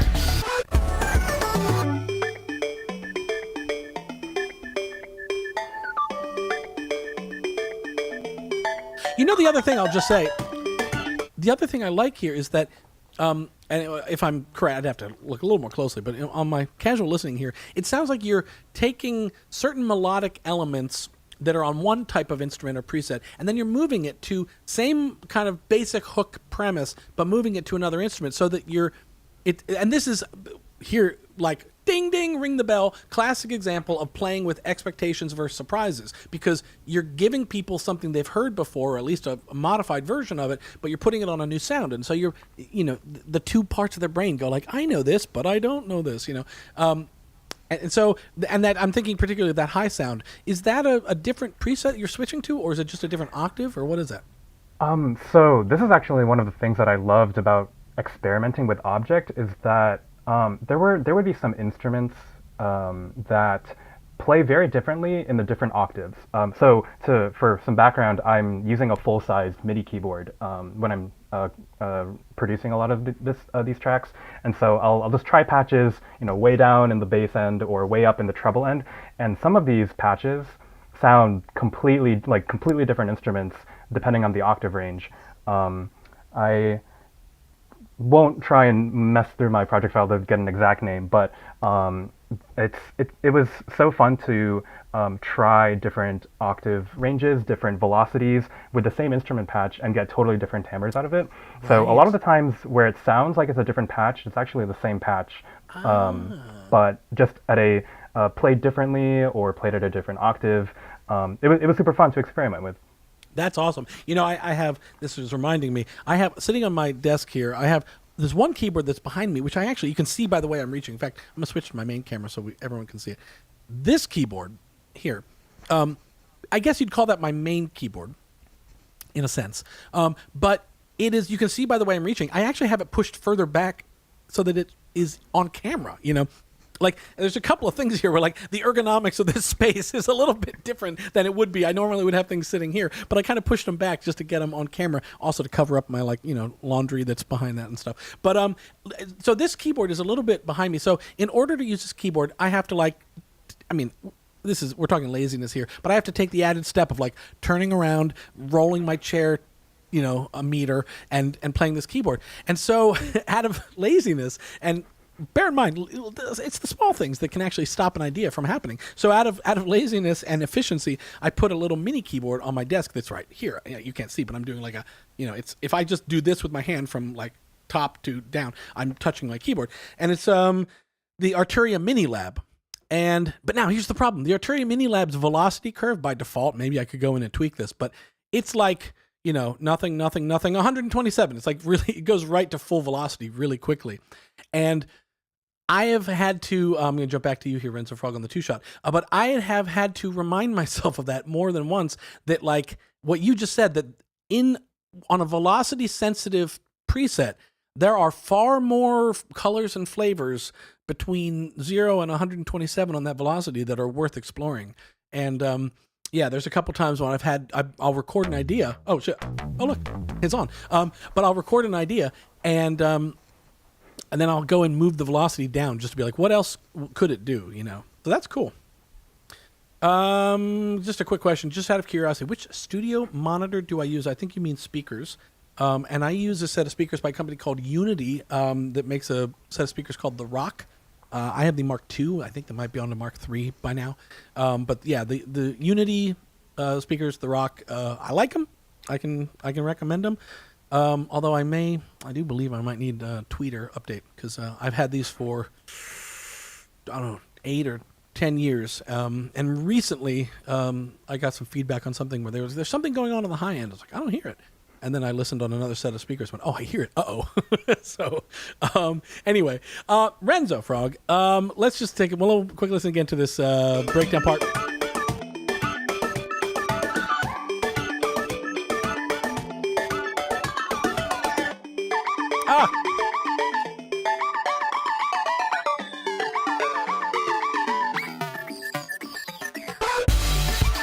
I mean, I hope people are seeing the commonalities. You know, again, every song is a learning opportunity, and I hope people are catching the commonalities between this and D-Sub song, where you had a certain energy level, and then you went down to this low energy level, and then what did you do next? Well, the instinct might be to go back up, but you're like, no, I'm going to go down even further, and so you drop it down even further. Chef's kiss, really good, really good. Thank you, appreciate it. Well, cool. I'm gonna jump over and we're gonna talk to our next and final winner and play their track. But Renzo Frog, I just want to give you the applause on behalf of everybody, both in the Reason community, but also at Reason Studios, because it was a fun one. And like, you know what, like to anyone watching, Renzo Frog's icon. Like, I know that superficial visual things shouldn't matter in music making, but it caught eyes, literally. And so there were certain people at Reason Studios that they weren't part of the full, listening committee, because we had the whole creative team was going through these. But there was a couple other people out of curiosity that were spinning through the hashtag. And I heard about your track from more of those casual people than any of the others, and I swear I think it's because they're scrolling, as you do through these like hundreds of submissions, and then they see this little frog go by. They're, hang on, what's that? So yeah, it's bold, but it works. Yeah. And it is. I'm glad that it's working. It is working. What are the origins of Renzo Frog as a name?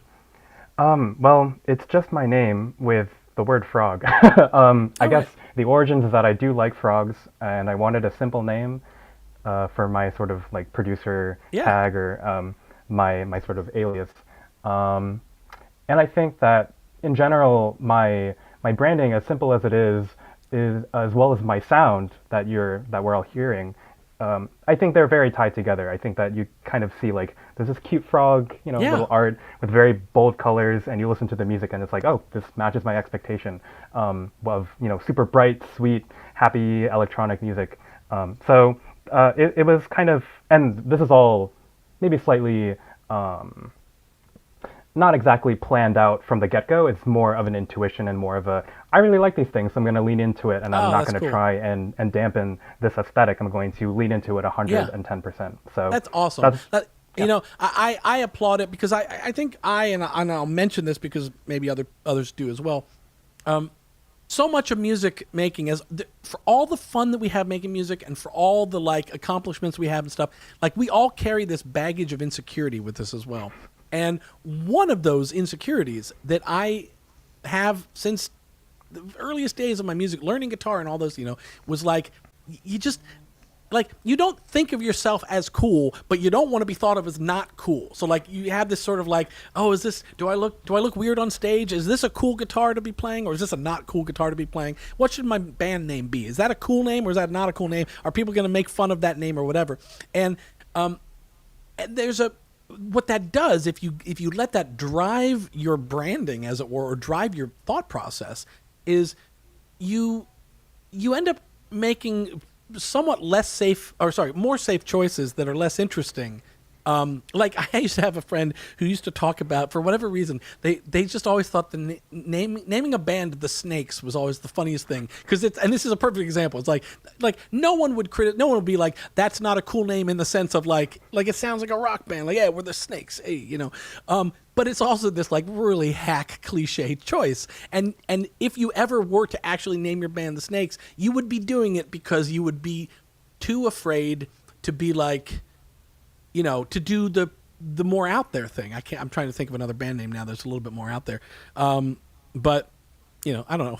I don't know what. Right Said Fred? That's just popped in my head. Death Cab for Cutie? I don't know. There's these other names out there that are these, like, they're more daring names than just The Snakes. And so, in that sense, what I see in your branding is you know who you are, and you're proud of it, and you put it out there, and you put it out there in all formats. You don't just you're not like, making all this really happy music, but calling yourself DJ Snake because you're a little too worried to like lean into the cute element. So I think it's awesome. I just think it's awesome. And anyone else who might have these instincts to be like, yeah, no, that's me too. That's who I am, and like, don't throw away that, is this not cool? Am I not cool enough? Am I going to get, I don't know, maybe I was just bullied too much in junior high, but I carry that with me. So I'll mention it in case anyone else does.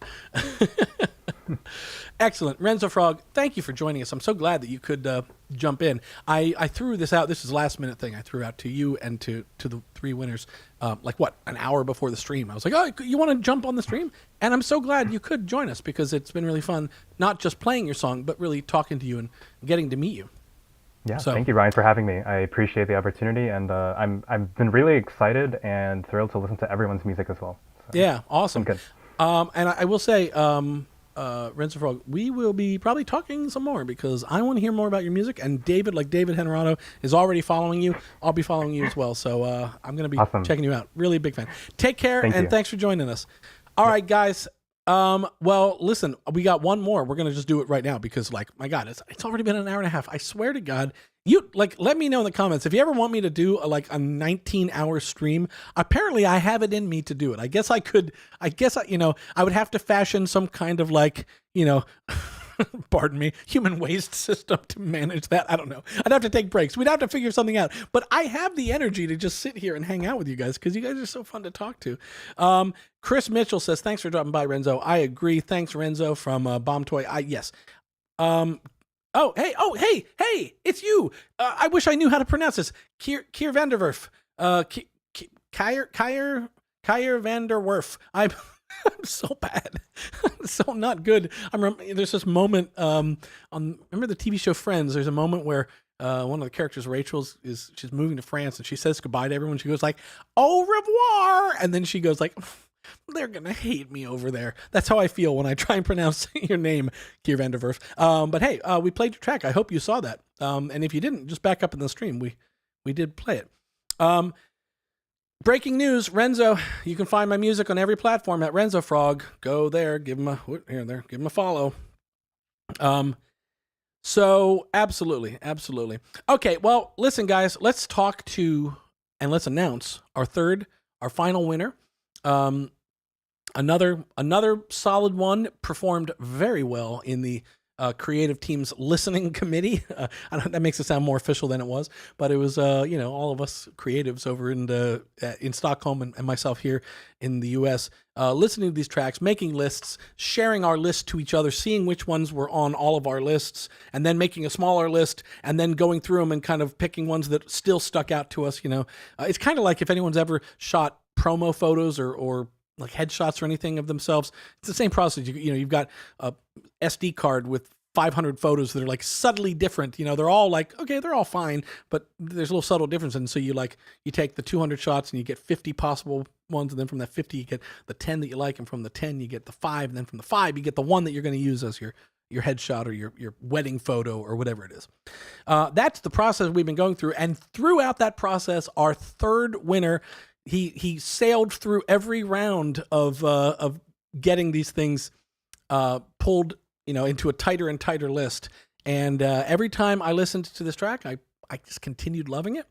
So we're gonna bring him on here. This is oh man, I tell you, could we not have had any like Jim Reynolds joining us that my English mind can pronounce? We've got another one here. I'm gonna go for the pronunciation here. Please, guys, welcome our third winner. This is Björn Gig. Yeah. Close. How close? It's Björn Göge. Yeah. Göge. You're Okay, pretty Göge. close. Okay. Yes. Yeah. All right. Now, what is that? Where are we from, Björn? I'm from Berlin. Berlin. This is just like a Swedish-sounding name because my mother liked it, but it's cool. Okay, no interesting. heritage, unfortunately. Interesting. Okay, now I know people are going to mention it, so I'm just going to say it, but there's nothing we can do about it. Björn is coming to me in one earphone only because thank you, Björn, for doing your direct mic, but the nature of sound cards and stupid things is that they show up in one ear. So now people are going to come in, they're going to be like, it's in the left speaker only. you can deal. We're all grown ups. So save the comment or put it in the comments, and then I can say I was right that we're going to show up. Bjorn, so can I call you Bjorn though? Would that be the correct way to? Okay, cool. I loved your track, as I've said, and thank you for doing it. Wait, let's play it again. We gotta start there. The first place to start is let's get everybody up to speed on Bjorn's track. So here it is, and it is called Konu. Would you call it Konu or Kunu? Yeah, Konu. Yeah. Konu. Okay. Yeah. You can tell. Apparently, I have this great insecurity that I'm going to pronounce every European word wrong, and partially I'm on the Dunning-Kruger spectrum of I know just enough Swedish to be really bad at it, and so I'll see an O, and I'm like, oh, the O's it's not O, it's the O would be the A with the circle, so it's going to be something else. Okay, this is Bjorn Gugge's track. This is Konu, and guys, check this out. I knew it. Wait, look. I said it. Here's the comment.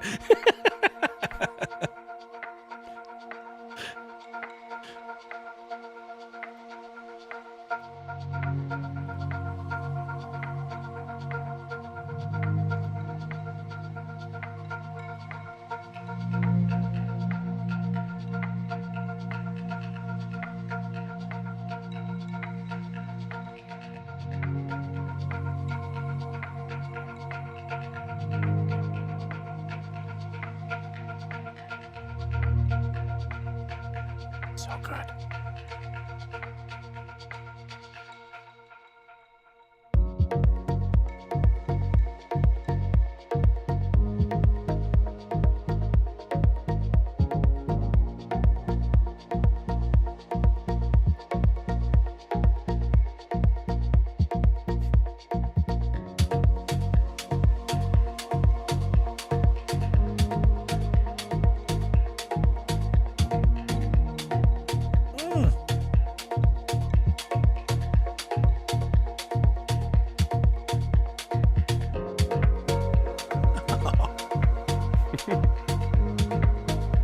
I literally just got chills, Bjorn.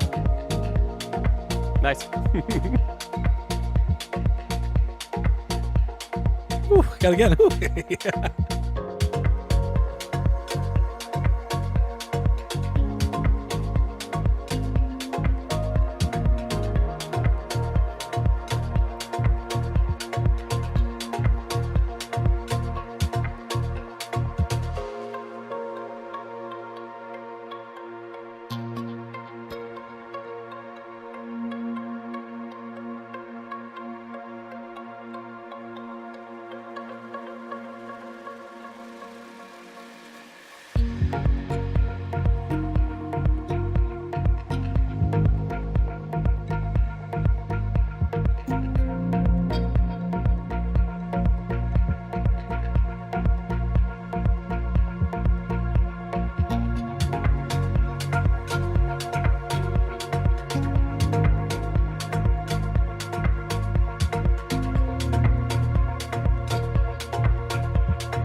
Purposefully not speaking for a second because I need to have that be a moment.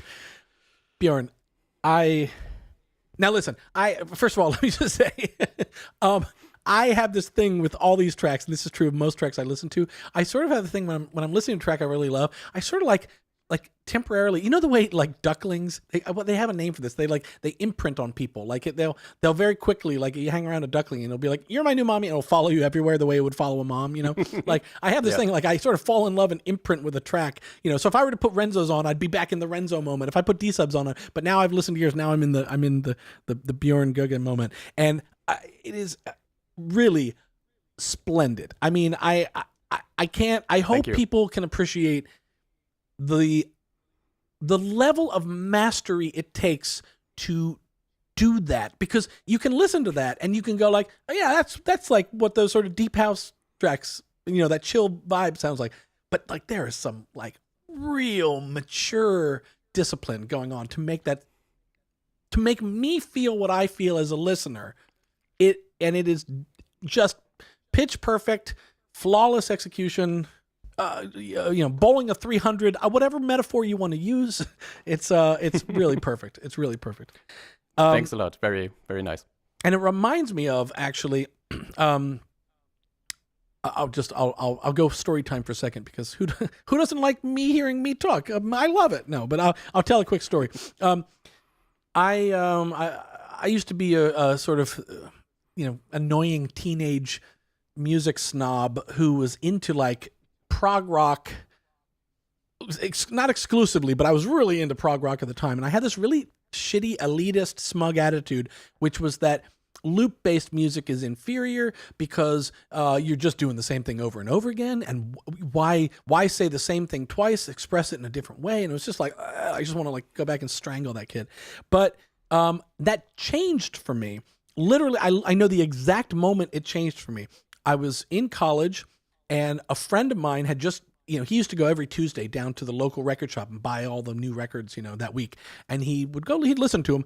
But only one time did he come up to me in the middle of the day carrying, we're gonna date me here both by the reference of this album, but also the fact I'm gonna say he came up to me holding his CD Discman in his hand with headphones on. And he came up to me and he said, "You've got to hear this." And before I knew what was happening, he took off his headphones and he put them on. And what I heard in my headphones was Massive Attack's Mezzanine. And it was like in an instant, the toilet plunger flush happened, and all of my preconceived notions about loop-based music were gone. And it set such a mood, and it had this, that track works off of these very simple motifs that just layer perfectly, and there's a certain repeating harmonic structure to that song, which is where I'm going with this, that you have in yours as well. And I want to play that for people. I'm not saying you're doing the same thing as Mezzanine, but you're, oh no, what's happening? Stop that. You're accomplishing the same kind of, you're hitting me in the same feels. I'm just talking about me particularly, but I get hit in the same feels. So let me play the part. That low piano, or not piano, maybe piano. There, bung, bung. It's a piano, yeah. Bung, bung. And then you do it again, but you do it a little differently. Here it comes. Gotta wait for it to come around again. They go up again, I think. And then you go lower. Oh my God. I just love that. And it's like, it's not in your face. You're not like, it's not a big, hey, look at me musical part. But I guarantee if you pull that out, like the soul of the song is like lost, right? I mean, maybe I'm wrong in that. Maybe there's a lot more going on, but that's beautiful. Beautiful. Thank you. Now, I have to ask a question, because you said it is a piano, and so I know the purists are going to go, that better be an object piano. It is, yeah. It is. Okay. Which piano is that? So just a little background for this, but this challenge actually got me started into Reason, or using Reason Plus for that matter, because I don't want to start a riot here, but I'm natively from Ableton Live. So just like one evening I was in the YouTube rabbit hole, just getting suggestions, and your stream with Matthias came up, like discussing Object for like 2 hours or so, and I was like, oh wow, this is like super amazing. I want to try that out. And like a few days later, this email came, and I was like, okay, cool. So I'm just gonna dive in. I have no idea of the UI, so I was very, very pleased to see that there were a lot of usable presets for me that I could just tweak and fiddle around with. Yeah. And so the piano is just literally the preset piano that you can find in the browser with a little sound noise echo delay. Cool. Yeah. Cool. And So some you're Valhalla vintage, using Reason as the Reason Rack plugin inside of Live then, right? Yeah, right. correct. Yeah. Oh, well, cool. Well, first of all, I love this. Welcome to the Reason gang. And hey, what an entry! You just came in, we're like, "Hi, nice to meet everybody. I'm the winner." Yeah, it was really good fun to use. I really enjoy like doing like it's such a cliche, but like the organic sound of Object it's I've never heard anything like that before, and it just like there was this initial spark of just using it for every layer, and that like competition came in perfectly, because I was like, okay, I could do a bass with that, I could do like percussion sounds, but why not do everything with it? So yeah. There is something about, and first of all, I just have to say, I knew it was going to happen. Meteor tonight. Guest audio is panel hard left. Yes, we know it. But there's changing it involves settings that we wouldn't take time from the stream to change. So we're just going to roll with it. So just everybody kind of like, lean this way, and it'll feel right. Or put your, wear your headphones like this, in the middle of your head, and everything will be fine. But yes, the thing I was going to say, I don't know what it is about Object. Because I'm like you, and I have to, when I talk about Object in a way that I'm all excited, I feel like I have to it requires of myself that I have to say, I say this not as the guy who's like repping the company, but as the guy who works with the company because he started using the software in his own music. I'm talking to you as a musician, not as a live stream host. The thing that really struck me about Object when I started using it was that there's something about it that it makes you, this challenge is born out of it making you want to see, can I do everything with this? And that's something that's unique to Object in a way that like, I don't have that. I'm going to pick another plugin just for a second, and I'm not picking on this one. But like when I first got Diva, for example, it didn't, I love their sounds in Diva that are amazing. And I love that stuff, but it didn't make me go, can I do everything with this? I probably could. Maybe I could. I'm sure you can make a whole track with almost any synth, because subtractive synthesizers are capable of making drum sounds and bass sounds and tops and but there's something about Object that just really instantly, it's like you see it. It's like when there's certain people, hikers and stuff, they talk about certain mountains, and when you look at it, you go, I gotta climb that. Like I gotta get to the top of that. And there's something about Object that you just start using it and you go, I gotta do it. I want to do it all with Object. So yeah, I mean, like with the market being flooded with all the subtractive synthesis VSTs. I mean, it's fair enough. Most of them sound great, and you can get a lot of mileage out of them. But like having this new physical modeling thing, also with the hardware stuff, Arturia Microfig has this Car Plus string engine in it, which was also like a game changer for me. I was like, oh wow, this is not like a cool saw wave, cool unison, but like, okay, this is like a new field to educate yourself in, basically. Right. Yeah.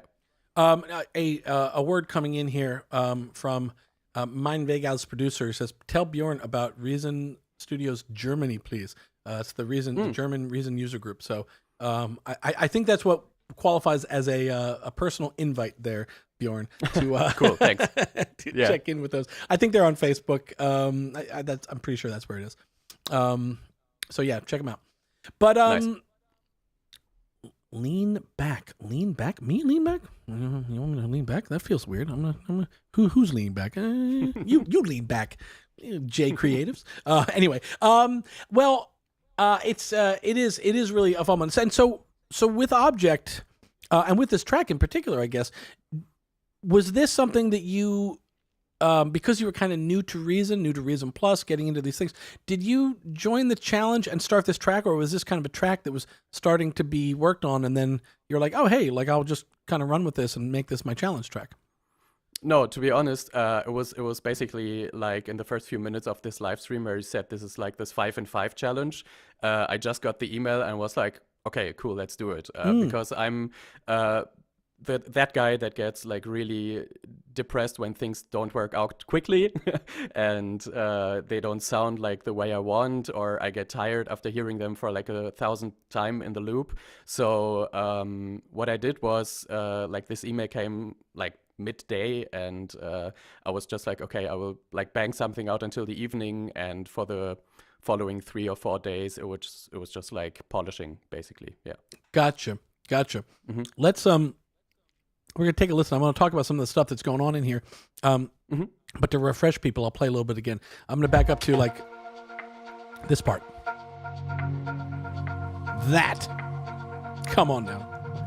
And by that, I'm talking about this. It's like a bowed sound. I'll play it again so I'm not talking over it. But there's a sound that's going like, whoa, whoa. Yeah. Let's play it for people here. Take a listen to the low end here, guys.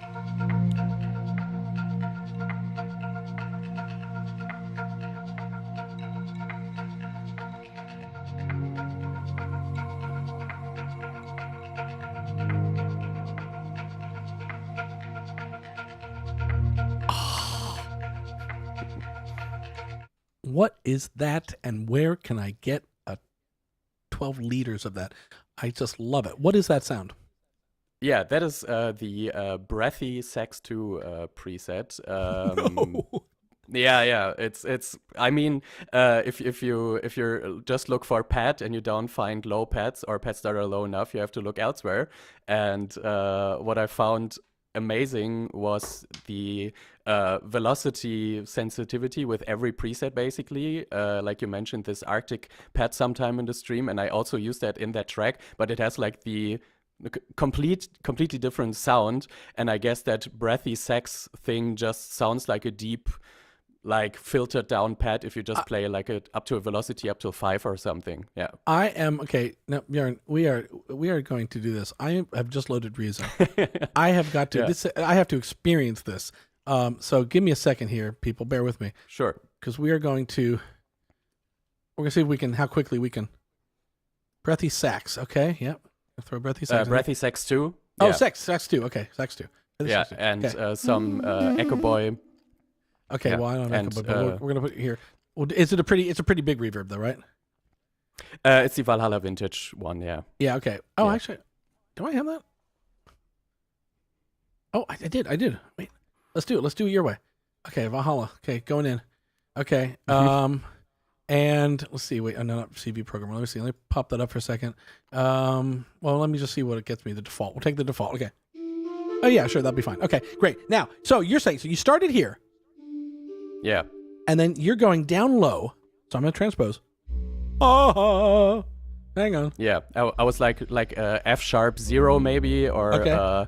F sharp 1, and just filter it down like until 500 to 600 hertz, and it's a very deep, nice pad. Yeah. Okay, wait a minute. We're going to do the whole thing. This is going to be live sound design here. Hang on a second. We're going to filter down to 500, 600 hertz. I'll do that up here via the high pass. I know you're not you're a plugin user, so I'm doing this outside of your normal zone, but we'll do it here. Okay, so That's all right. Yeah. People, I hope everyone else is playing along at home too. Come on. I'm not playing your notes. What are the notes that you're aligned? F sharp and then So F sharp 0, F sharp 1, and C sharp 1 is the first chord. Okay. And then it goes up to G sharp 0 and 1 and D sharp 2. D sharp 2. Oh, okay, I don't. I'm on my small keyboard, so I can't get all the way up there. But okay, but I see where Yeah, you're at. and A sharp 0, 1 and F2. Gotcha. Yeah. You're a big fan of the black keys on the keyboard, huh? Yeah. That's how, I don't play keyboard, and I remember the first time I figured out that that's basically a pentatonic scale, where I can't go wrong, so I could sit and just play the black keys all day and be like, I know what I'm doing, but I don't. The minute I go to a white key, I don't know. That is cool. Yeah. Bjorn. That is cool. I've got quite a bit of reverb Thanks. on that. I don't know how much you have, but I love that tip. Guys, Breathy Sax 2. I want to start the Breathy Sax 2 song challenge now, where we all just try and write things with that. Oh my gosh. That is too cool. Oh wait, I'm seeing some question in there. Wait, Van der Werf was the first announced? What is that? What are we saying? Not winner. Who was the first winner? No, that was not. Oh, I see. John Richards. No, let's not get Keir Van der Werf excited. I played Keir Van der Werf's track, but the first winner we announced was D-Sub. So it was D-Sub, Renzo Frog, and now Bjorn Guga are our 3 winners. Keir Van der Werf, we loved your track. We played it on the stream. It's earlier on the stream, so do check it out. But I don't want to make sure that that John is not announcing the wrong winner on your behalf. And you go, I won. Oh no. So. No, wait. Oh, misinformation. Winners. No, it's not Van der Werf, Renzo, and Bjorn. It is D-Sub. D-Sub, guys. Play the stream back. Check it out. D-Sub. Yes, there we go. Zubin got it now. Winners, D-Sub, Renzo, and Bjorn. So, okay, now you've blown my mind with that, but I'm going to go back to your track now and just take a listen to some more stuff. Before that even, you've got some other stuff going on. All these little, like, what is that? That pulse. It's sort of got like a soft attack, and it's like, but it's a little higher. Yeah.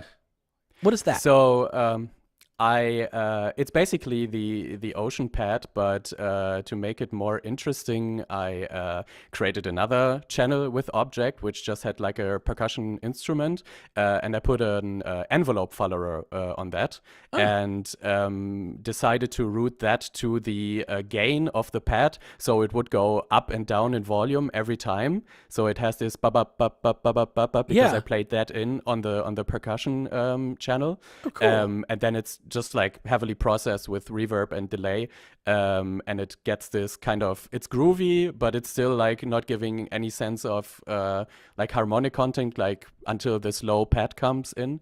Right. So it's just like a yeah. We'll play that for people just here. I'll back up for a second. So that's your tone. This moment sort of, there's tones to it, but it's atonal in the sense that you don't have a frame of reference for where you are harmonically. Right. And then now you do.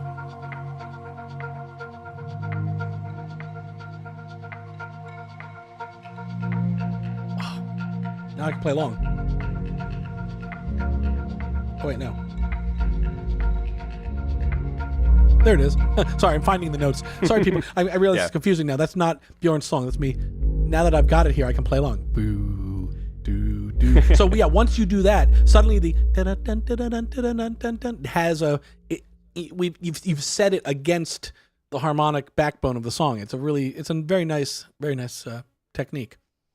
Thank you. Yeah, it's just like A sharp F pad, and if it would stay on the same like gain level all the time, it wouldn't make like this groovy intro to the track, and it would just be like a nice layer of sound, I would guess. Yeah, I have to say too, I like that it is a repeated pattern. Like with those sort of techniques, I sometimes will fall into the like. We have an expression in English, too clever by half, meaning you're trying to be clever and you're actually being less clever.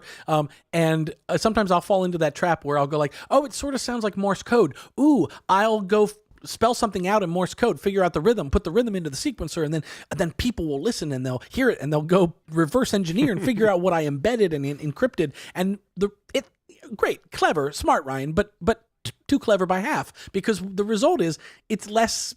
You can't get into a groove because it's like a never like you know, there's no rhythm to it, you know, and so yours has just the like was just played with a stick, like a, I don't even know. Let me check.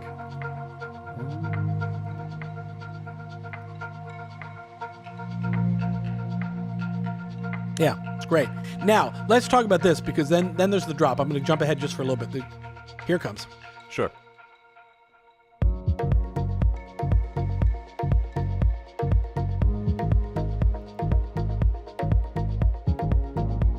Oh, it makes me like, oh.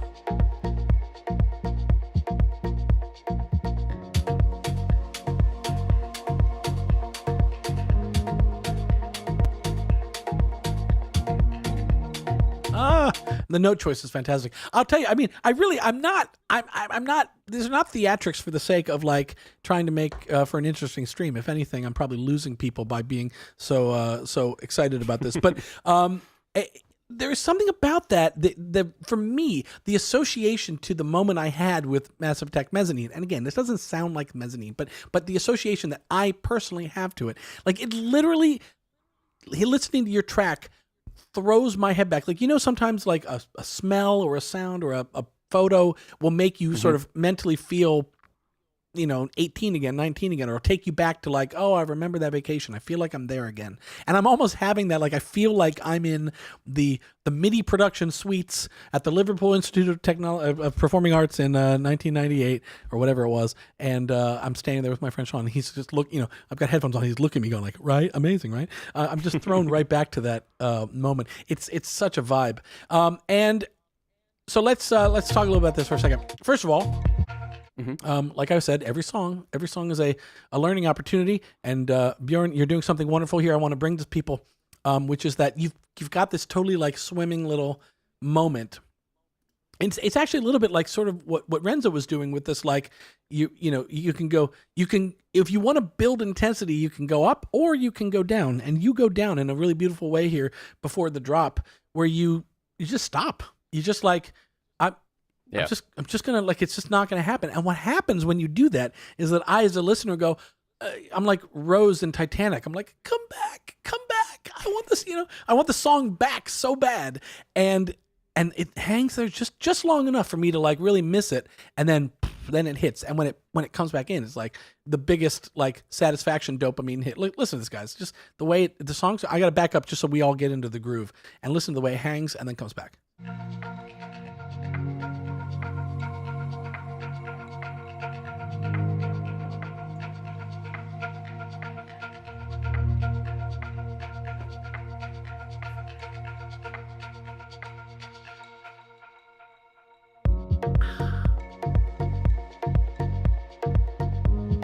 Love it. Just love it. Now, Bjorn, the first time I became aware of that, there's that little top, let me get the notes.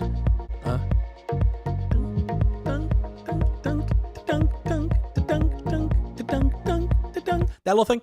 The first time I became aware of sounds like that, and I don't know, I'm sure that he was not the originator of them, but the sort of, that peak Deadmau5 era, that peak progressive house Deadmau5 kind of era of those sort of like subdued, they're not plucks, but they're these like short decay sounds. And like I said, he probably wasn't the guy that originated them, but certainly took them and really ran with it and made some beautiful music from it. That is one of those ones where I go, really, that's Objekt? That's cool. That's like, that sounds like a subtractive synth to me. But again, with that, like, it sounds like 95% a subtractive synth with 5% of a like, but no, there's something more organic in there, Yeah, it would be like if you would watch a tutorial on this with another synth, that would be the part where they would say, yeah, this is like a very nice plug, but I also layered it with this like organic, sticky, whatever thing. Yeah. Yeah. And so this is one-stop shopping. You're getting the pluck with the stick layer kind of in one sonic result. Yeah, exactly. Yeah. Yeah. I got you. Yeah.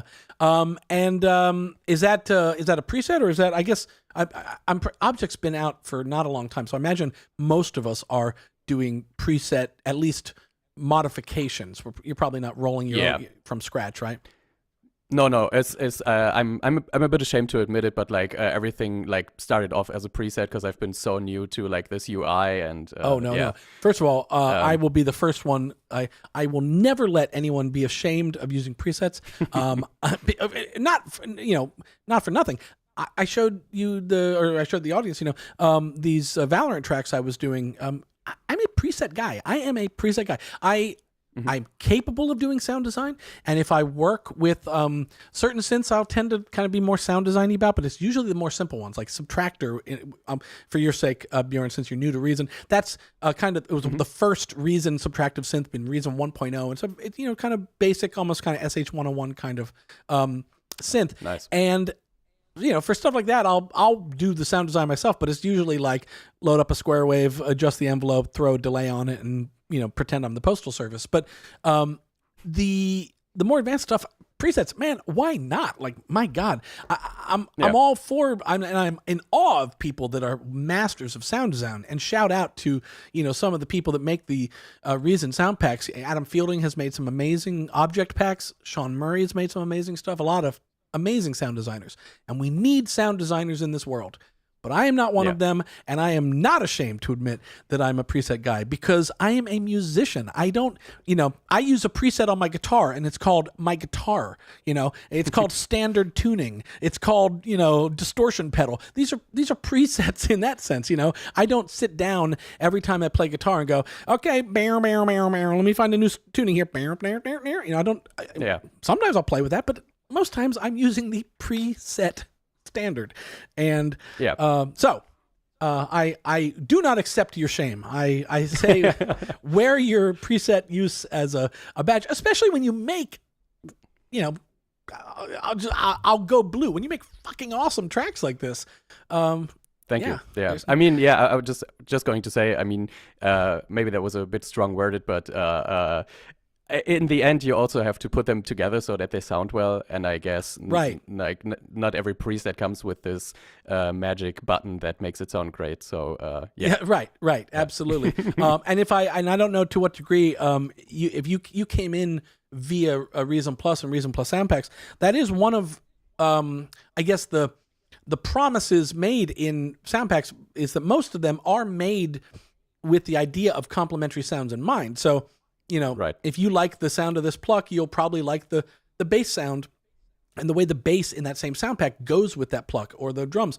But that being said, you absolutely can then do some mix and match. You can go, I'll take the bass from this sound pack and the pluck from this one and the drums from this one and the atmospherics from that other one and make your own matches as well. So there's a certain two ways of working where you can sort of take the chef suggestion of the sound pack creator, or you can find your own stuff. But you're absolutely right. The preset is like, and this is sort of what I'm getting at, is like we're musicians, and so and producers and mixers and those sort of things. And when you are making a track, the preset is like decision number one, or the sound, I should say, the design of the sound. It's like decision number one in a process of like 28 other steps before that. It's like, what notes am I going to play? Where am I going to play it on the keyboard? What effects am I going to put on it? Am I going to play hard or soft velocity? Am I going to play against one of the other elements, or am I going to pull out one of the elements so that this stands on its own? There's like a million musical choices that go into it.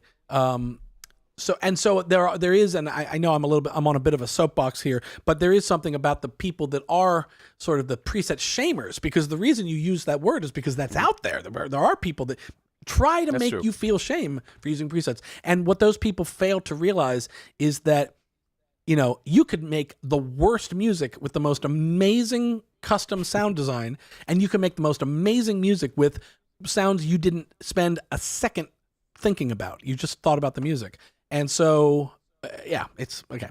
I'll stop. I can do a whole live stream just about presets. My God, I see it and hear it all the time. So, one topic for the 19-hour live stream. Yes, right. 19 hours of me talking about presets. Let's do it, guys. It's gonna be next week at starting at 2 a.m. But so let's listen to more of your track here, because my God, what a cool track.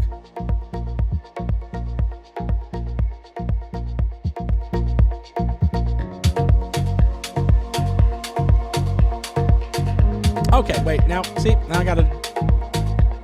I'll let it run for a bit, but.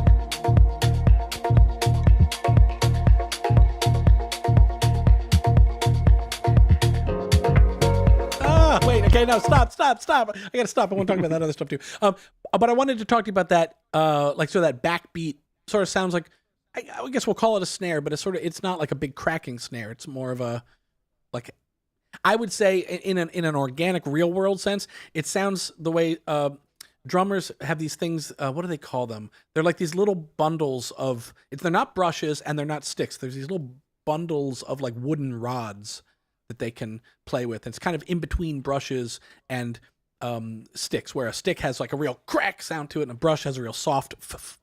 But this has a little more of something in between, and it reminds me of that. But it's like, again, one of these classic EDM sounds, and the rhythm you're doing, it is a sort of standard, I play bluegrass. It's like what the mandolin does in bluegrass. It's like from time immemorial backbeat technique. Wait, Bjorn went fuzzy. Are we losing Bjorn? No, okay, just his picture. Okay, Bjorn, your picture went a little weird, but that's okay. It's just the internet being the internet, so hang in there. But that sound. All right. What is that? Just a snare drum, or what is that? What is actually making that sound? I think I was using like a snare rim preset, and also the one that's called castanets, which is like giving this extra groove, basically. Yeah. Gotcha. Now, look, we're gonna do something here because in that little internet thing, we've now built up a weird delay, both in video, audio, and us talking, and so it's gonna be like one of those remote, news reporter from Afghanistan interviews where we talk over each other. So what we're gonna do is I'm gonna switch off your feed for a second, and I'm gonna have you disconnect and reconnect to this, just so hopefully we kind of reset the quality there for a second. And while we do that, Adam coming in hot with the helping me out. They are called hot rods. That is exactly what I'm talking about. Those little bundles of sticks, and they usually have like a little rubber sleeve on them where you can adjust the you can adjust where that rubber sleeve is on the length, and from where you adjust it makes how soft that attack is. Hot rods, they're cool. And in fact, hey, not for nothing, but you can do so many things with the audio input on Objekt where we could all, now we're not drummers, we could all buy those hot rods and see and play with that little softness sleeve setting, that on it, and see what that does by running that in as an exciter into Objekt. I bet you it would do cool things. Bjorn, you're back, and I can already tell that things are better. Oh, and you're mono now too. Yes, I figured that one out. I'm sorry. Oh, wow. Congratulations. All right. Look at this, guys. Everybody wins now. Okay. Alexa DJ and Productor says, who's the winner? I should have put an overlay on the screen for the whole time because people coming in late don't know. The winners, you're looking at one right now, Alexa DJ. This is Bjorn Guga, and we are looking at his track called Kovu. Konu. Yeah. Konu. Damn it. Konu, yeah. It's the Turkish word for object or thing. Oh, I love it. Yeah. I love it. That's awesome. That's awesome. The Objekt, the folks in Sweden, named Objekt, they spelled it the Swedish way as a sort of like they're wearing flying the flag of their nationality of being Swedes. So they put the K in for Objekt. And I love that you then, went one more and then went into another language as well. So that's awesome. Konu, yeah, because it's the same spelling in German with the K, so it wouldn't be like that artsy. yeah, right. That is cool. Yeah. Well, so anyway, to answer your question, Alex, Bjorn here is one of the winners. We're looking at his track. The two other winners, D-Sub was one of the tracks, and Renzo Frog. So those are the three winners, and I'm playing other ones as well. And I'm gonna, Bjorn, I'm looking at the clock and realizing I'm gonna have to jump over because people are gonna be mad if I don't play other runner-ups. So I'm gonna get some of those as well. Absolutely, yeah. But let's just take a look. Listen to a little more. The thing that made me stop here was at what are we, about 30% of the way into the track? You've been building with just this. Again, I'm telling you, it's pitch perfect in execution. You start without any harmonic context with just that little kind of Morse code, I'll call it, sound, the transient sound. Then you bring in breathy sax, blowing my mind with that as a technique. Then you bring in the piano, and then you bring in this other piano part here. I back up. And so I'll just say what's been going on is up until this point, you're operating in, aside from the top layers are eighth notes, or 16ths, sort of syncopated 16ths, and the, kind of, it's all that. Then, but your harmonic stuff has been operating in kind of like measures, one measure, then another measure, you get these whole notes. And then what happens is you bring in this thing that brings in harmonic and melodic qualities, but it's not all eighths and it's not whole notes. It's its own phrase.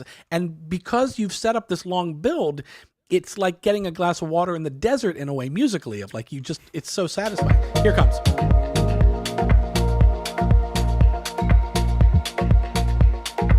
Oh, here comes.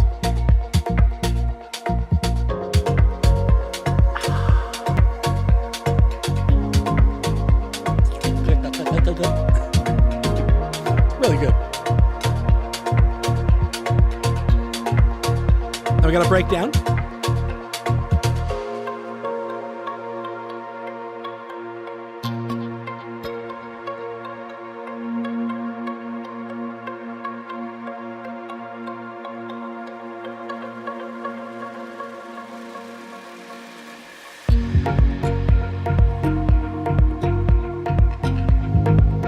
Okay, now next thing I want to ask you about. It sounds like there's like almost like kind of kalimba sound that comes in there or something.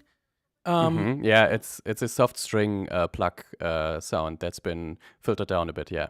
Ah, nice. And also played with the velocity again, yeah. Yeah, It's, okay, right. It's like 127 different instruments in one preset, basically. Yes, right. Oh my gosh, what a great way to refer to it. 127 instruments in one preset. Oh my gosh, I love that.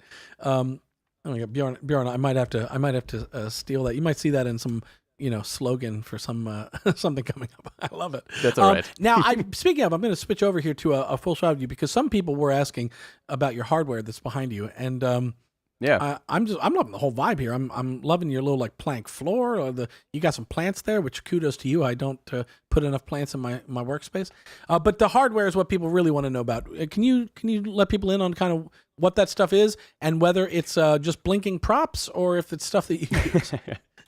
So yeah, basically like these 6 things that you can see here is everything I use, especially for live performance purposes, but also for production purposes, not in the Objekt challenge, of course, because it was Objekt only, but I got the TD3, which is like the 303 replica by Behringer, the Korg Minilogue, the first one, the OG, the Arturia Microfreak, which now has amazing granular synthesis, the Roland SH01, which is an SH101 boutique replica, basically.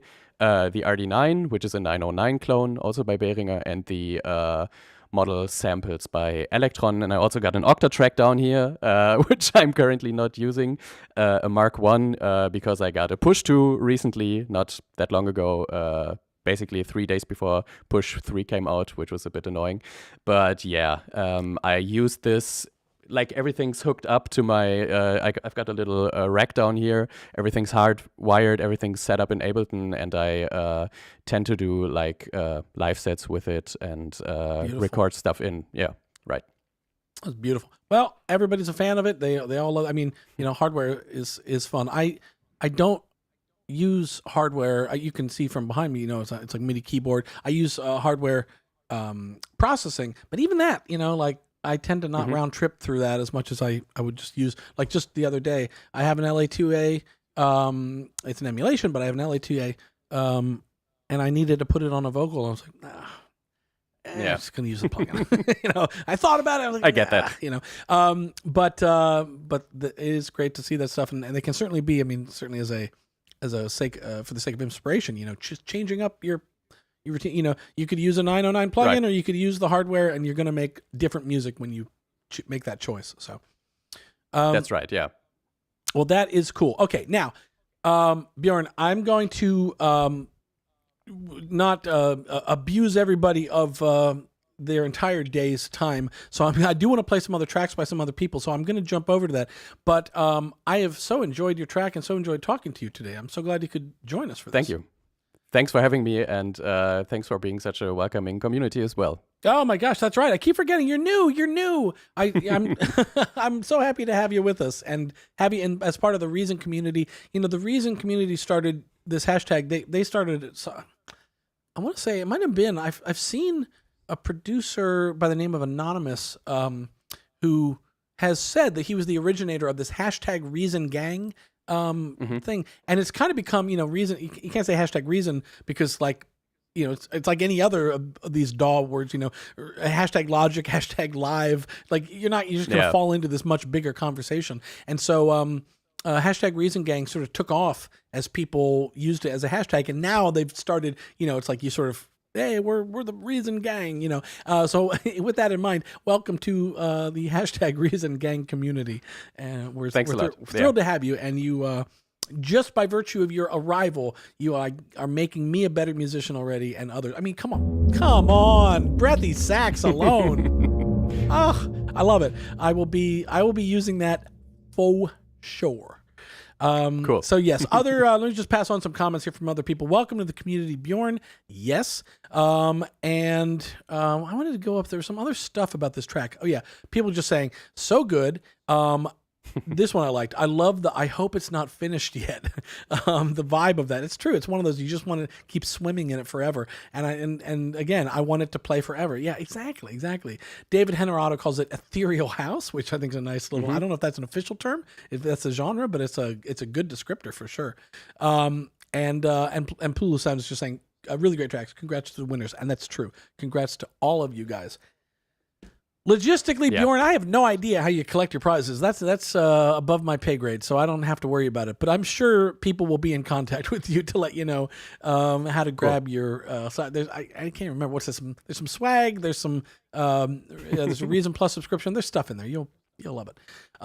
That's cool. But congratulations and thanks for joining us. And again, big shout out to all the winners. So thank you, Bjorn. Thank you. Thanks for having me. Hey, Bye-bye. where can people find you on socials? I will just put the handles in the chat, I suppose. Okay, I'll throw them up on screen. At Björn Göge it is, but yeah, Perfect. I will do it. Yeah, do it. People can copy and paste out of the chat, or they can at least figure out where they're, at least for us Americans, where the O with two dots go, the umlaut, as we call it. That's as right. you call it. We don't call it. We call it the O with two dots, Yeah. which is the far more ignorant American way of describing the umlaut. But anyway, Bjorn, thanks so much for joining us. I really appreciate your taking the time to chat with us and schooling us on what a great track. Thank you. Bye-bye. All right, take care. Guys, okay, it's back. It's just you and me now. It's just you and me. I miss Renzo, Frog, and Bjorn, you know. And I saw D-Sub popped into the chat. I had messaged D-Sub, and I think he said he had a meeting or something. He wasn't going to be able to make it, but then he made it, but in a way that I couldn't get him a link. So apologies, I guess, D-Sub. I should have sent you the same chat link just in case you could have made it. That's what I should have done, and then we could have had you on too. But congratulations to all our winners. And I'll tell you what, I got a million more that I could play, but I can't be here forever. So I got to kind of move through these. I'm going to try and move through them a little faster here. But let's listen to some of the other runner-ups because there's just great stuff here. Let's go ahead and listen to some of these, and I'll be hanging out in the chat. I'll be playing some of these. We'll just go through these. This one's called Object of My Desire. It's by Hart Hooft. And let's see what's up.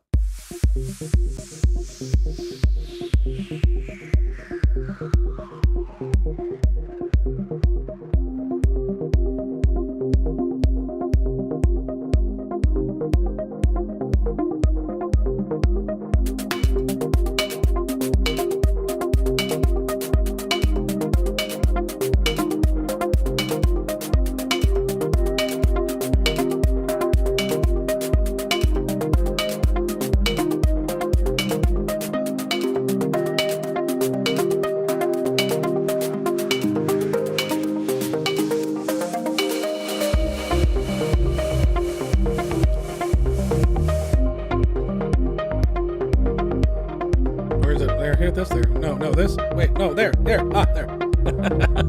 That's the correct one. I don't look at the one that I put in the chat. I spelled it wrong.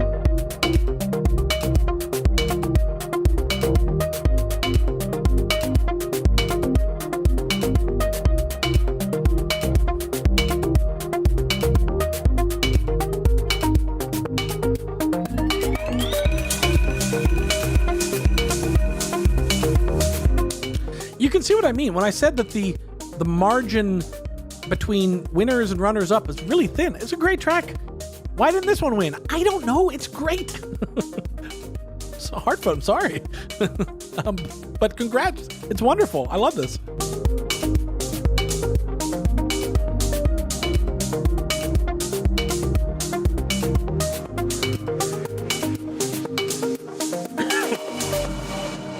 Wonderful. That track keeps going. I'm going to be moving through these a little faster, though. I won't play the entire track. I do love that one, though. That is great. Let's take a listen here. I'm going to drop that one out, and we're going to go over here to the song is called Object, naturally. Makes sense. And it is by Luca Malaspina. I'm going to go with Malaspina. Luca Malaspina. I don't know if that's Italian, but it sure sounds Italian. Luca Malaspina. That's... At least, again, how many times can I demonstrate that I am English as my only language speaker?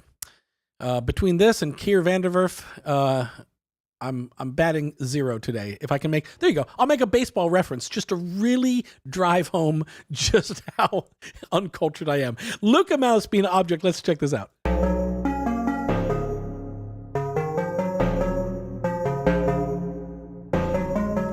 Right? Too many great entries.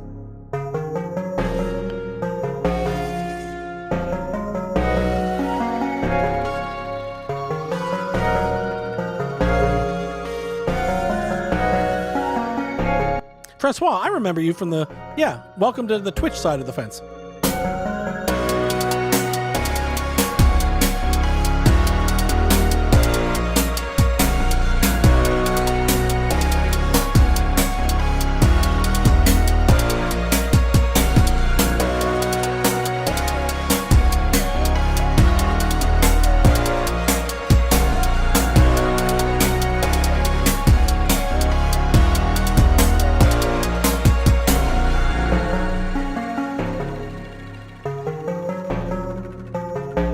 Beautiful. Do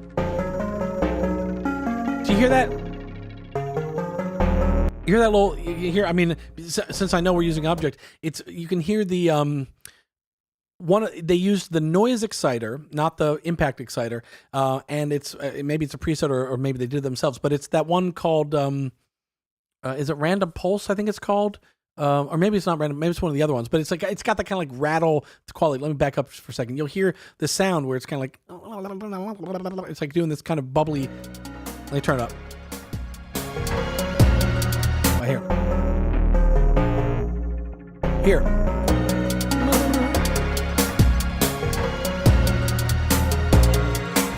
Maybe I have to back up. Is it here? Oh, there. Here. Listen.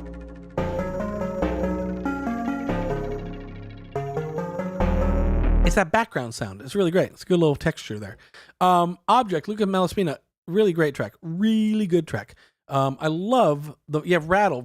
It's some type of rattle sound. Is it called rattle in the noise exciter? I gotta look. Maybe I gotta look now. Let's figure it out. I'm looking at Objekt. I'm going to the noise exciter noise. No, it's static. It's probably static. I think that's what it is. It's called static as the source, and then you can adjust the rate. Desert Rattle. Oh, it's a preset. Oh, let's check this out. Okay. Well, here we go.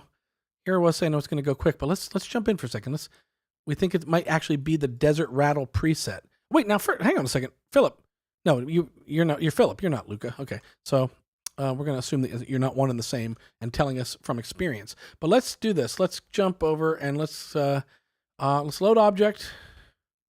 So this is part of the fun of the Objekt Song Challenge, is because so many times people are using presets, we can go in here and test it.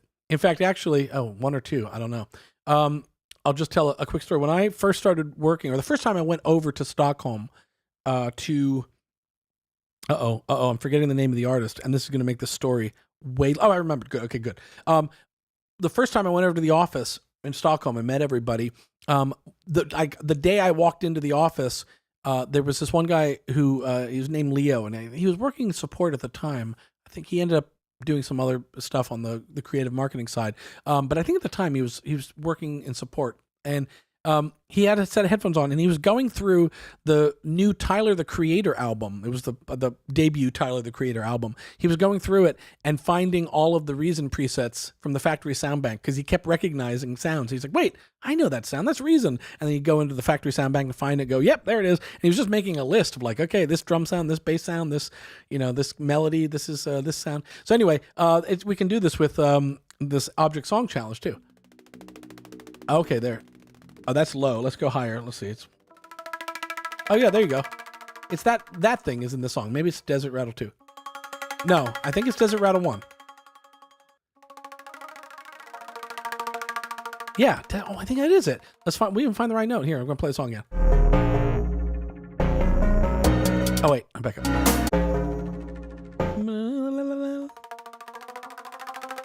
Oh, there you go. C sharp. There you go. It's that. Now listen, here, we're going to hear it in the song again.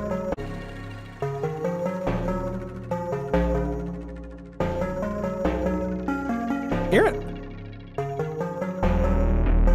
Okay. Cool. All right, we had our fun. That is how many songs you listen to. Is that a how many songs will you listen to, or how many songs did you listen to? I don't know the number. I can tell you the answer is for different people, I'm going to listen to either too few or too many.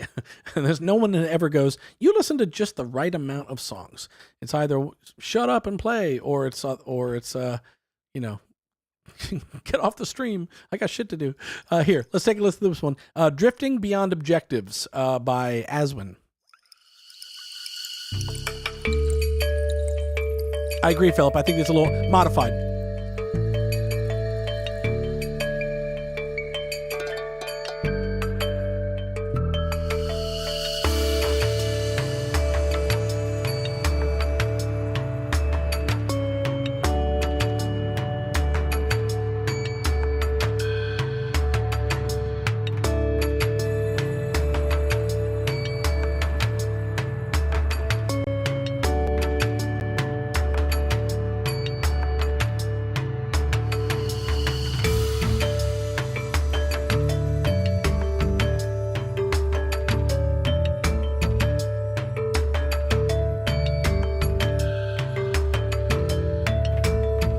There's something about this one that's like, to Kenya, Makichirawa. It's got Lion King.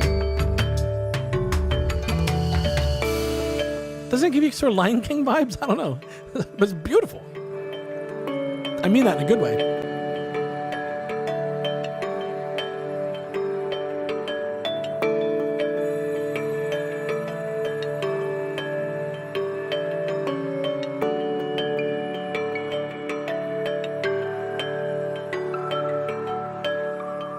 That's a really great. Oh God, sorry, let me play the tail out.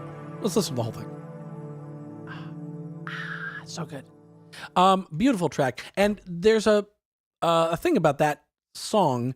Alexa, I'm not the only one. Alexa says Lion King. Yes, right? I don't know what they sing.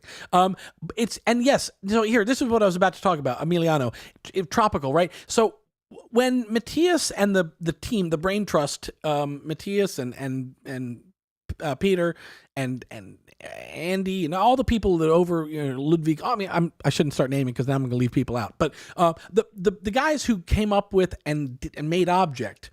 One of the things that Matthias has talked about was one of their kind of goals with it is to be able to make these very realistic sounds. These things where you go, that is definitely an instrument, and then you can't quite put your finger on what instrument it is. It's like it's a sound you haven't quite heard. But it's definitely a real sound, like that sort of quality to it. That was one of their goals. And I mean, this is such a great example because like it sounds like a steel drum, but it's definitely not a steel drum, but it's like a steel drum. It's tropical reminiscent without being almost cliche, as it were. If it were just a literal steel drum playing that line, it would just then it would just more sound like, oh, we should just put like a reggae backbeat on this and really go for it. But it's not. And so you get away with this kind of tropical flavor that isn't sort of a more like standardized sound. So listen to it.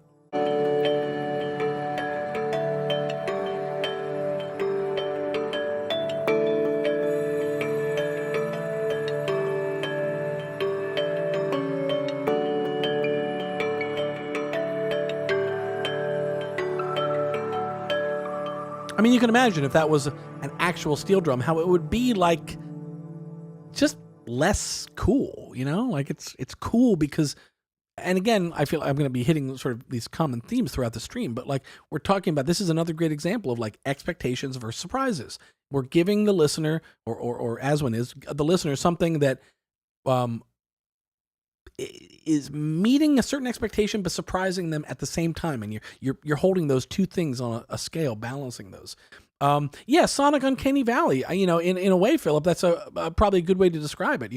Like real but not real, hyper real, or identifiable but not identifiable. So, Alexa, could we send more than one track? What in the thumb piano? That's a good example. In the challenge, I guess people could have. I think most people did tend to do one track. we've done it in the past where I've done challenges and I put up a Dropbox folder, and one of the reasons we did it on SoundCloud is because other people can all listen to the submissions, and that's kind of fun. But another benefit is that when I put up a Dropbox link and I say just upload it into Dropbox, people they'll take their whole back catalog. They'll be here. I made 4 albums. Here they all are, and they'll just throw them all into the folder of submissions. Along with like album cover promo photos, and there's zip files and Reason files and videos and all sorts of stuff people throw into the Dropbox folder. So it becomes a bit of a nightmare. But you could have, I suppose, uploaded more than one track. Maybe some people did. Okay, let's listen to another one. We're gonna go for Michael Rasa. Michael Rasa, Soulskin.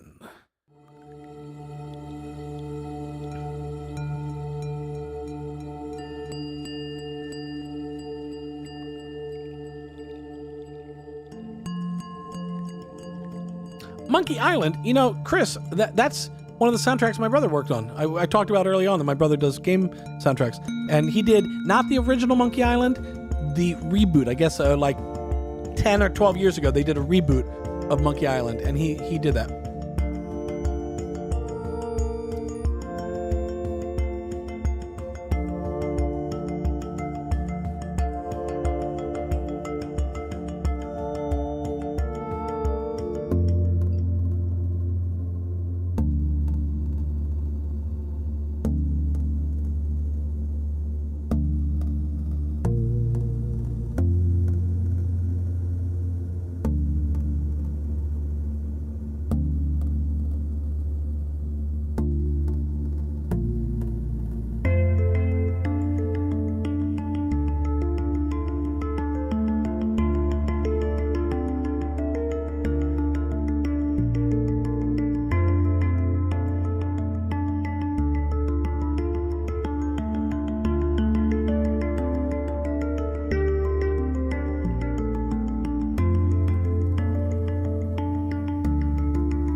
All right, this one goes on.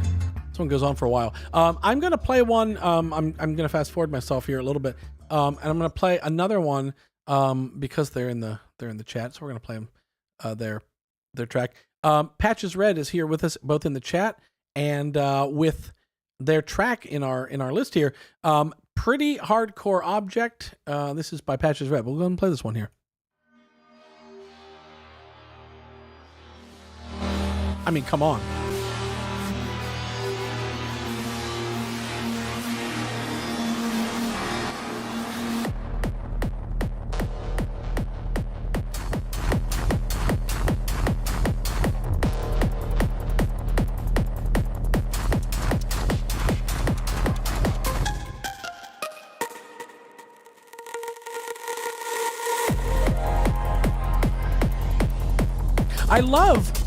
I love that we're all gonna, and we're all gonna tune into this. We're all gonna start recognizing Objekt in other songs. That static noise thing is like a signature Objekt sound that we're just gonna hear it out places, and we're gonna go, oh, I know where they got that from.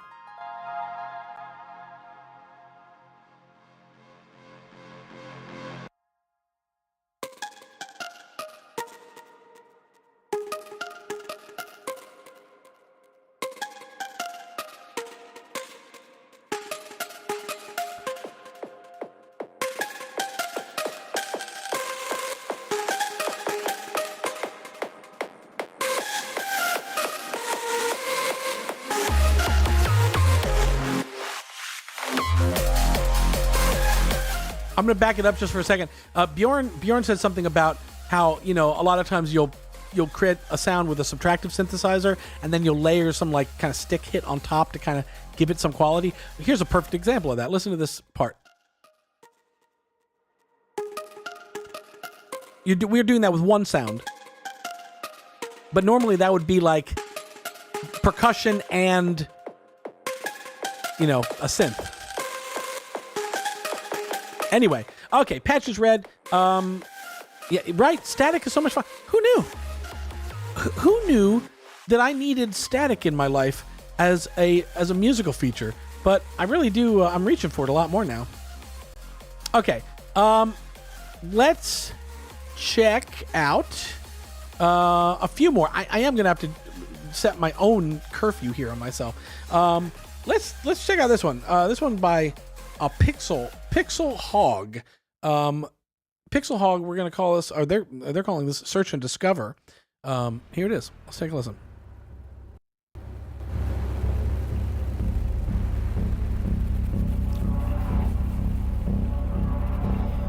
Michael, the winners were D-Sub, Renzo Frog, and Bjorn Gugge. When I actually first saw the object. Oh yes, I remember this one.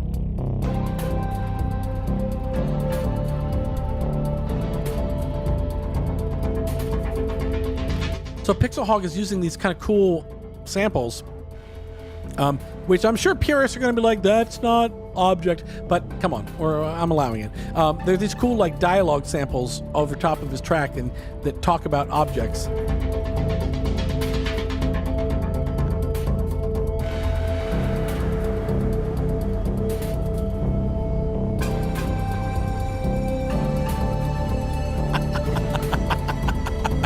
Exactly, Data.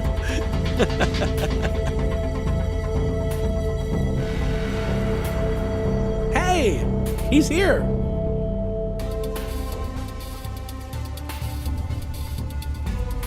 About objects that are very close to them. It could be an object that a person has worked on for many years.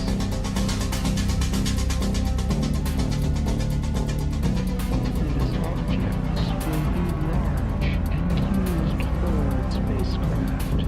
We look for things that beyond cool things far, far out there, objects, and we just came across most it's an object. This object is very plain and required of a large object. And that's what we see the object. When I actually first saw the object, I discovered it was moving so slow, I realized it was way out there.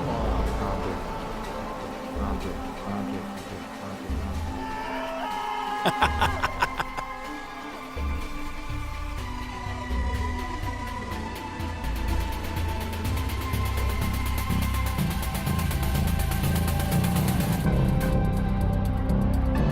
I mean, what a cool, it's a cool idea, you know. Now, since you're here, Pixel Hog, let us know if you're running those samples through Object in any kind of way for any kind of sound processing. And if you're not, like I said, I'm not gonna police you for it. But I guess people would be curious to know if they are running through Object in some kind of way. But I do love, as just artistically, creatively, like the idea. I had not made the association of Object, the name of the synth, as unidentified flying object, you know, objects in space, or we aren't sure what this object is. And I love the vibe that it creates when you sort of, you know, play with that sort of association. So, let's see. I'm always mesmerized by Ryan's giant EQ over his right shoulder in these streams. Are we talking about the EQP1, Pultec EQP1? Or do you mean the flashing sort of spectrum display EQ there? If I go,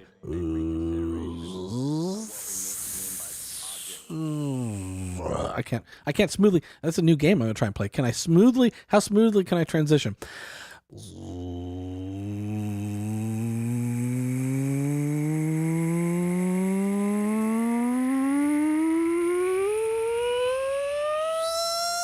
That's hard. Okay, well, that's the dumbest game I've played all day. This is where people start to just like leave stream, disconnect, close tab. Oh my God. Anyway, yes, I put that in. That is not, I wouldn't ever actually use that to judge frequencies the way you might use the spectrum analyzer in Reason.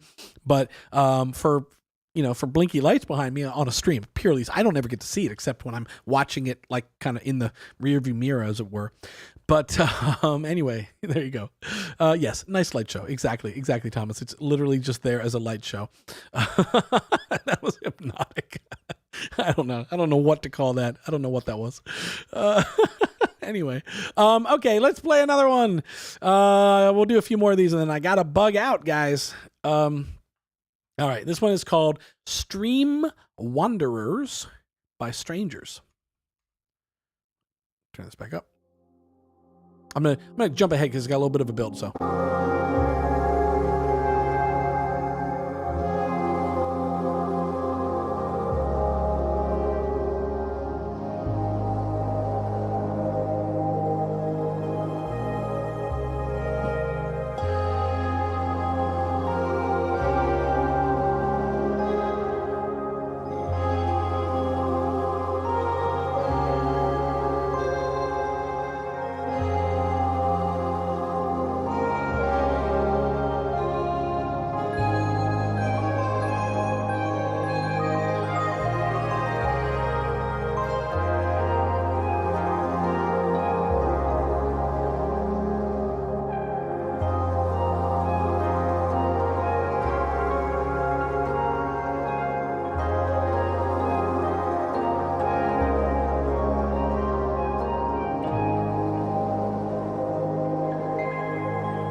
You know, I don't know if you guys just always write the most beautiful cinematic emo tracks or if Objekt's bringing that out of you, but there were so many where it's like this is such a vibe. Ooh, it's just taking me somewhere, and it's such a nice, yeah, here, in 2 words, so dreamy. There you go.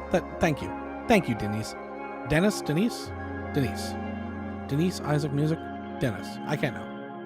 Whichever. Thank you. What's with me today? I can't pronounce any name at all, by the way. You know? Like, I would look at this and be like, is this Nine Ku? Nine Ka? I don't know why I can't pronounce any name. By the way, I just threw this up for the name, but that's funny. You know, Nenko, in the early days of Pro Tools, I was kind of early on the Pro Tools bandwagon in the 90s, and I started this project. I never finished it, and I regret not finishing it. The working title for the project, I called it Doobie-Doo Fields, and it was me recreating the entire score arrangement of Strawberry Fields by scatting things with vocals. And so I was stacking up, you know, like I was doing the Mellotron by, like, I do one note, hoot, hoot, hoot, hoot, you know, and then I'd stack the next harmony, and then I was doing the, like, slide guitar, meow, meow, like I was doing the whole thing with these weird scat sounds, and I thought it would be funny, and I started doing it, and it was actually sounding like Strawberry Fields, but this, like, weird, bizarro world version of Strawberry Fields. It was really cool. And then I was in college at the time, and I just, you know, deadlines got in the way, and I sort of stopped, and now it's sitting somewhere. It's probably still sitting somewhere on a zip disk, one of those 1990s zip disks that I have still in a drawer somewhere. All right, let's check out some more. Oh, wait. Let's do this one. Philip Dion. We're going to play Philip Dion. No, wait. Is it Philip Dion? Yeah, Philippe Dion. Deucin Audio, Reason Object Competition. Tech House is the name, the title we're looking at here. So it's pretty literal as to what we're going to hear. Let's check it out.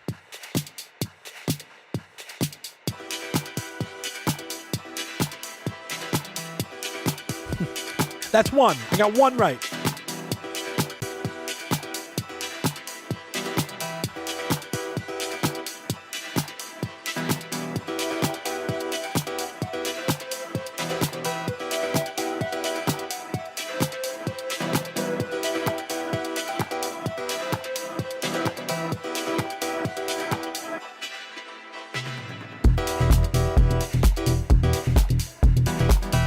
Move track. I'm gonna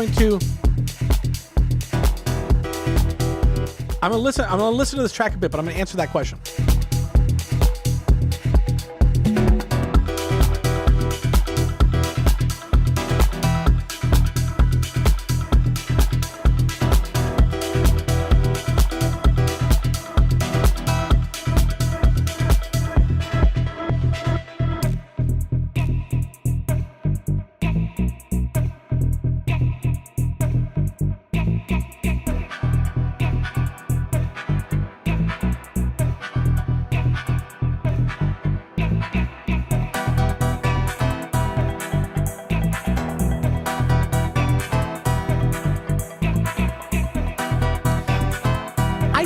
to turn down, but I tended to really enjoy, and this was true of D-Subs, it was true of Bjorn's track as well. I tended, as I was listening through to these, I did kind of like the ones where they were a very identifiable genre. It was like, oh, that's tech house, and there's something about, and I think this is knowing me, if I had done the challenge, and I didn't do the challenge this time, but if I had done it, I don't think I would have, the song that would have resulted probably would not have been constrained to the parameters of a very identifiable genre. It would just sort of sound like, oh, right, that's an electronic sound song using electronic sounds, but you wouldn't go like, oh, that's this genre or that genre.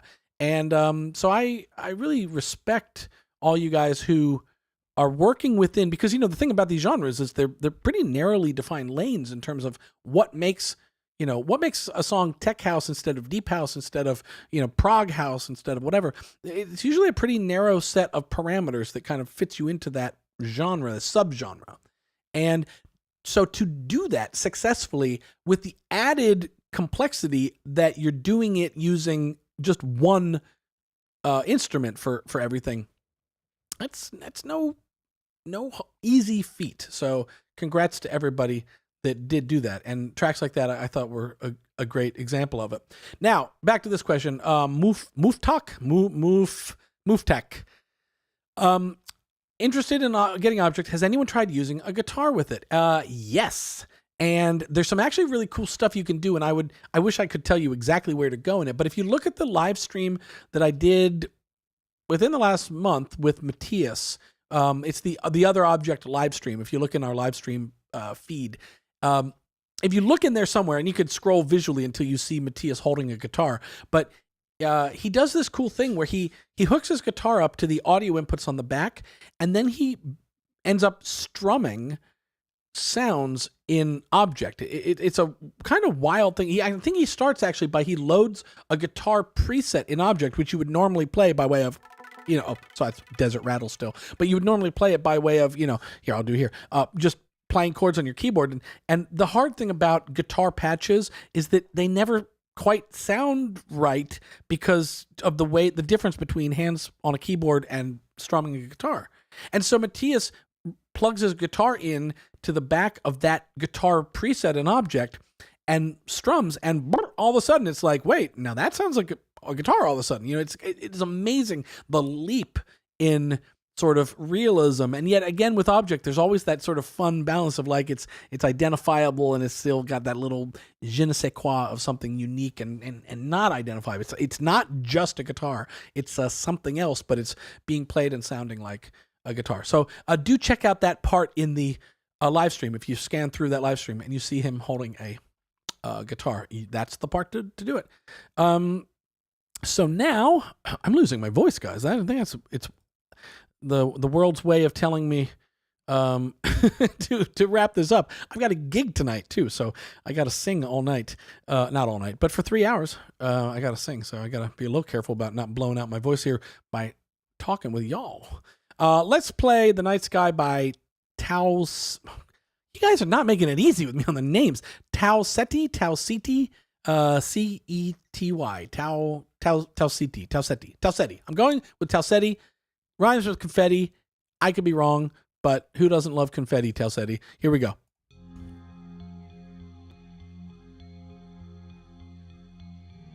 Oh, wait, I got to turn back up. Sorry.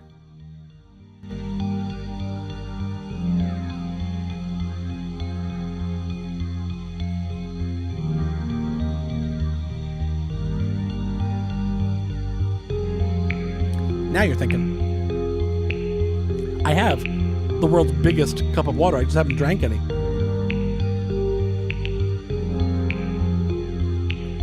Denise, is that your way of trying to keep me on for the full 19 hours?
beautiful. Just beautiful. You know, and again, pads, melody lines, drums. We got everything. We got everything, guys. You know, it's crazy. I remember once there's a guy named Motz who used to work with Reason Studios when I first started working with them, and he talked about Reason instruments and how, you know, he was talking about how when you Reason, you know, there's a common cliche. You say like, oh, we want to give you a Swiss Army knife, you know, like this is going to be your Swiss Army knife for production and stuff, you know. And what he said was, you know, Swiss Army knives are actually like, they're pretty shitty knives, you know. They're short, they're dull, they, you know, the handle is not a good handle to hold. You can't really do a lot with a Swiss Army knife in reality, despite that being the go-to metaphor. You know, what's good is a machete. I mean, it's long, it's got a good handle, you can clear the jungle with it. And so he said, what we try and do in Reason is we don't design our devices like Swiss Army knives. We design them like machetes, and then we put them all in there. What we want to do is give you a Swiss Army knife full of machetes. And I thought, I always think of that when I think about the variety that's in the Reason rack. You know, it's this Swiss Army knife, but full of machetes. It's not, you know, and an Objekt is like that sort of thing. It's like, you know, it's got this really strong, powerful, but it's like the most Swiss Army knife of things in the sense that it has so much variety to what it can do, you know, but like it's good at each one. So it's like the Reason rack is a Swiss Army knife full of machetes, but then Objekt is like a Swiss Army knife full of machetes, you know, in terms of its specialties.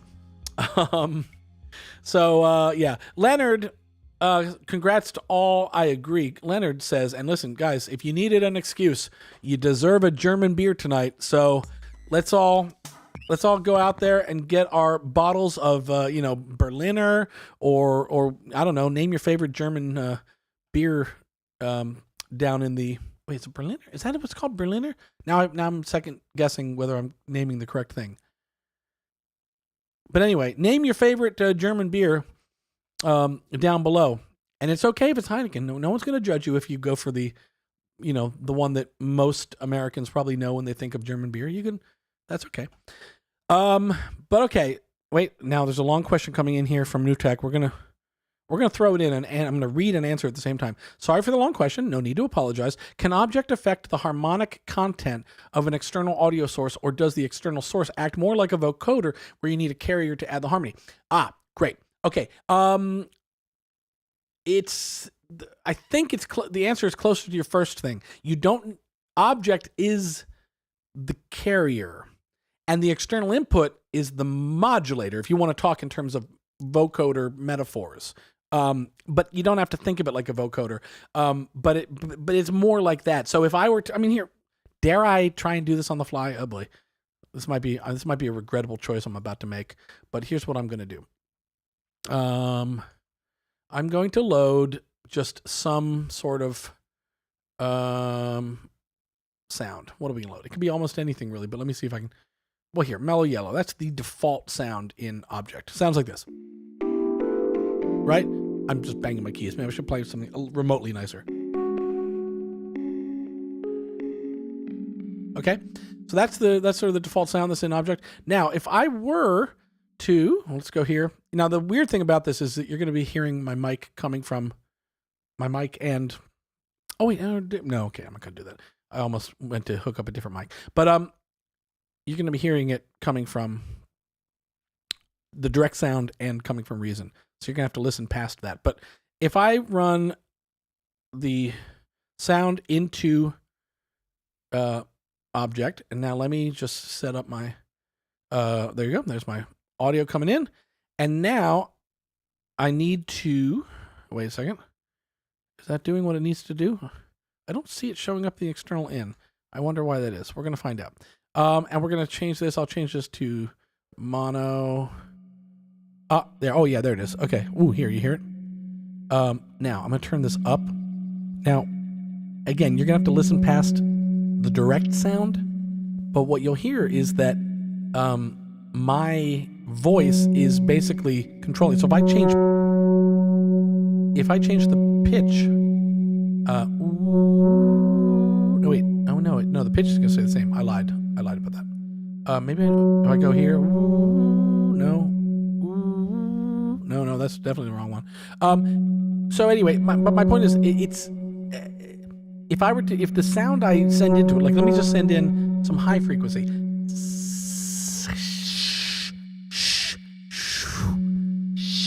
It's only when I get down into the Jesus. It's gonna drive me nuts. Let's do a different sound. 222. I gotta set this up again. It's only when I get down into the lower part of the sound. Let's turn this up. Hello. Check 2. Wait. Check 2. Why do we not hear it? I don't know. We won't troubleshoot this right now. Because it is coming. Well, am I gonna troubleshoot it?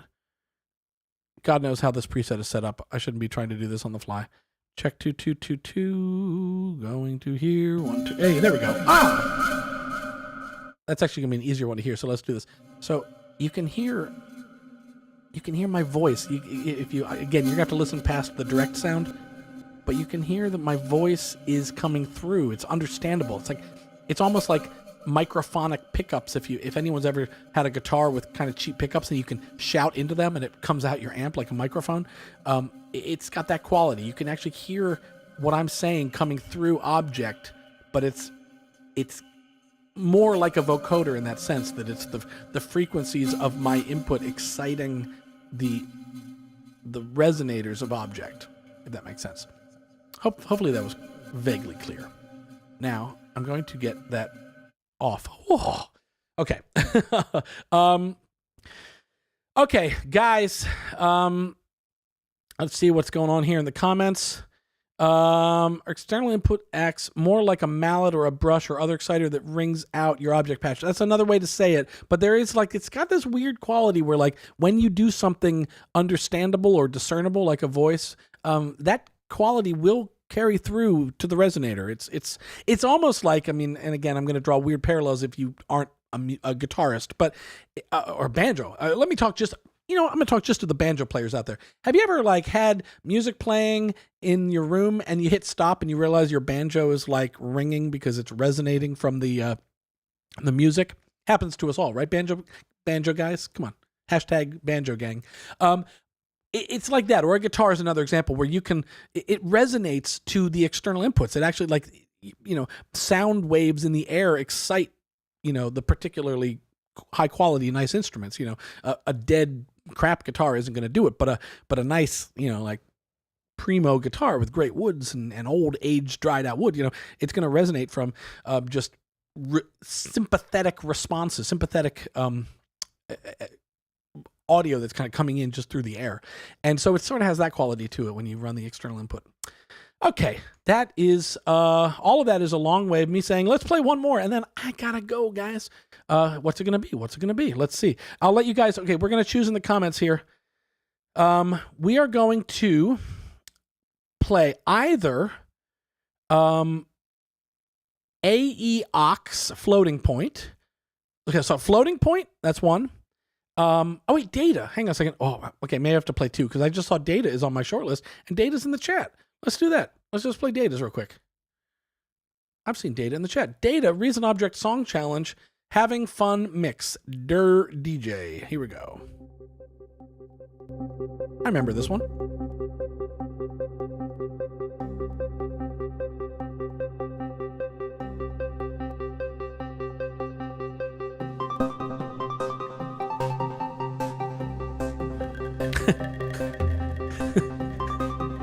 Sneezing loudly next to a piano. Sympathetic resonance. You are correct.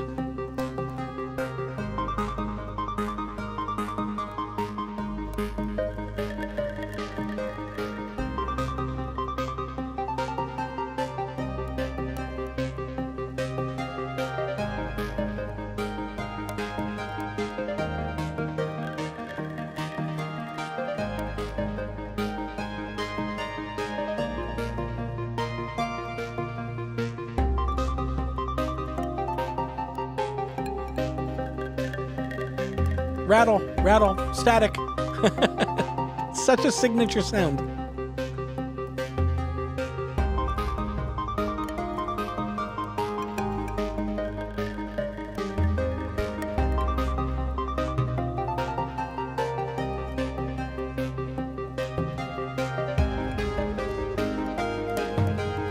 Two ticks. We are 3 hours in on what will be a 19-hour stream. That's a lie.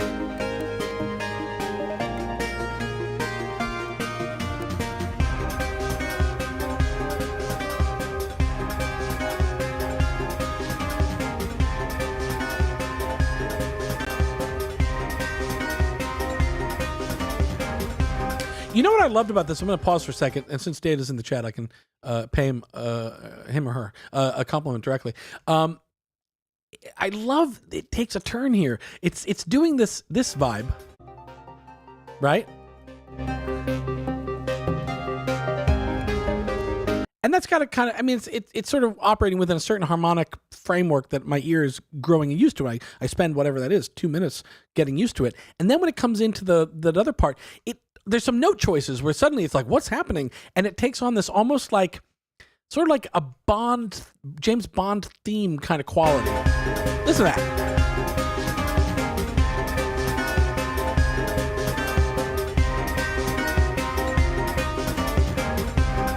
I don't know what scale that is, but it's like, they might as well call it the James Bond scale, because it's like, I'm instantly like feeling that sort of vibe, you know? It's really cool. Reminds me of classic 80 tunes. I wonder if, Thomas, you and I are kind of identifying with the same quality and using different words. But yeah, James Bond, Emiliano, right? Yeah. Pronoun correction. Data, thank you. Him. Okay. Well, whatever you're using tonally there is kind of a really neat choice. I really like it. So. Popcorn Bond. Yes, someone else said it sounded like popcorn, and so yes, it's Popcorn Bond. Yeah. What's the new Popcorn Bond movie? The world is not buttered enough. I don't know what a good time to die from a coronary. I don't know. Popcorn Bond. Yeah. Okay, guys, let's play. I said it was going to be the last one. I think it's going to be the last one. But I'm going to give you guys the choice. So there's AE Ox, floating point. That's one option. Floating point. Just remember that. Floating point. Oh, Jesus. Hang on a second. I'm seeing people I'm recognizing from the chat. Tofu Stagger Brush. God darn it. I'm never getting out of here, guys. I'm just never getting out of here. Let's play from the man who brought us Popcorn Bond comes his track Sailboats by Tofu Staggerbrush.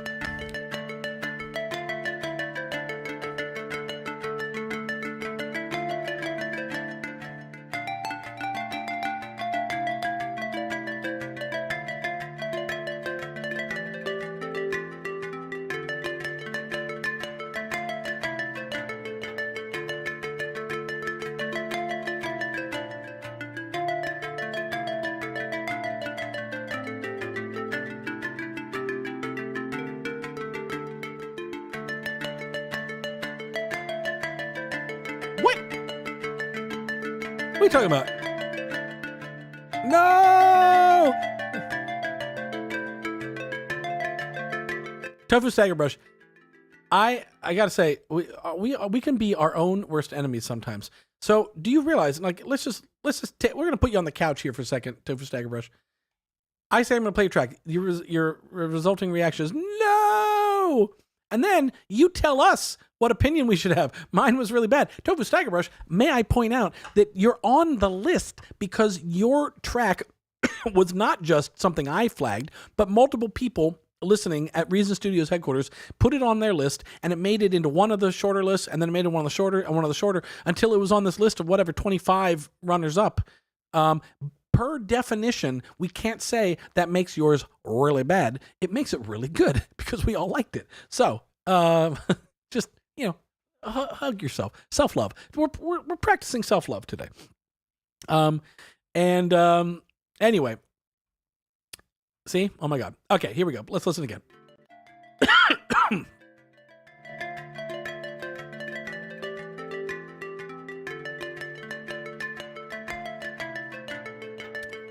I think I can't speak for everybody who flagged it, but I just think I really like the combination of the sounds and the sort of harmonically what's happening in the low end with the top end. It's a nice vibe. Okay, now let me go back here. Okay, we're gonna make this oh Jesus, you guys. Oh, wait, no, I already played that one. Thank God I already played that one. Okay, good. Okay, I'm gonna give you choices here. We've got floating point, and we've got what have I not done? Hang on. I've done a lot of them actually. Hey guys, we actually have gotten through most of these. Wait a second, what have I not done? Okay, I don't think I did Genevieve Vidupois. It's a French one. My insatiable object. Okay, we got a choice, A or B. My insatiable object or floating point. Those are your two choices. We are going to make it the final song I play, whichever one you pick, and we'll go ahead and do it. And you guys let me know. Floating point or, what did I say? What was the other one?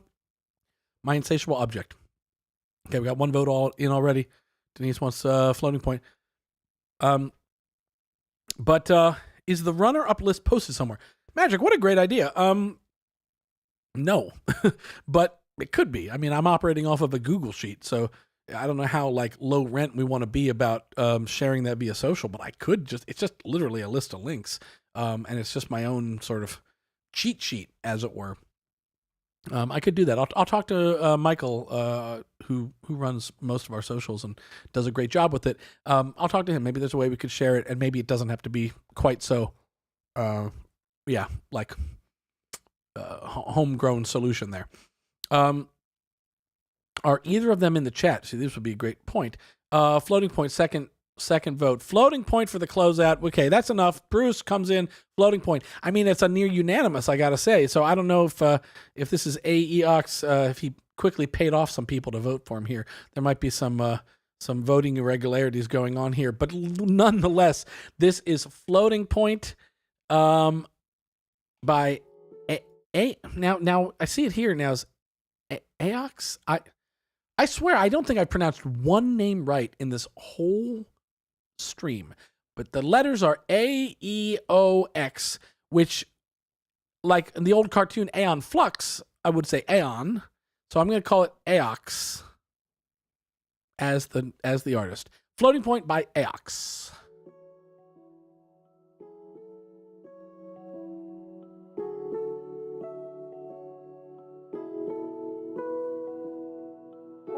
Now you're thinking, Bruce. That's what I'll do. I'm gonna I'll put all the runners up and the winners in the description for this live stream.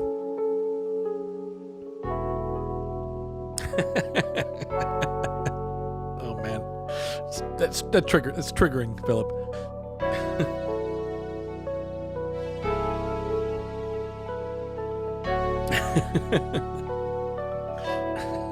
No.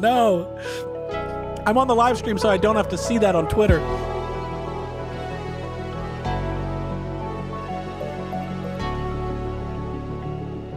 There we go. Chris, you're my kind of people.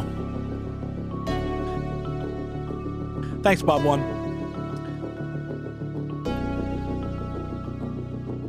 See ya. Thanks for joining us.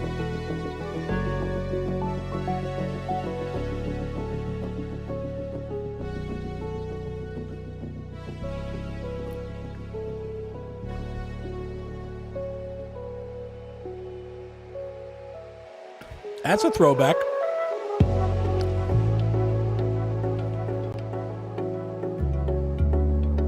You know what's funny about my early videos is I used to try and do like some kind of voiceover voice. Like I thought that's what I had to do.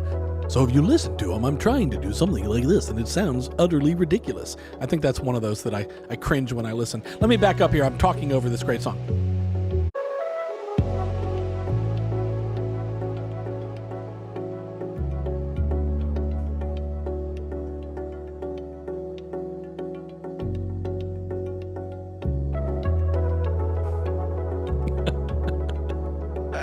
I love that we're all going to be Bobs now.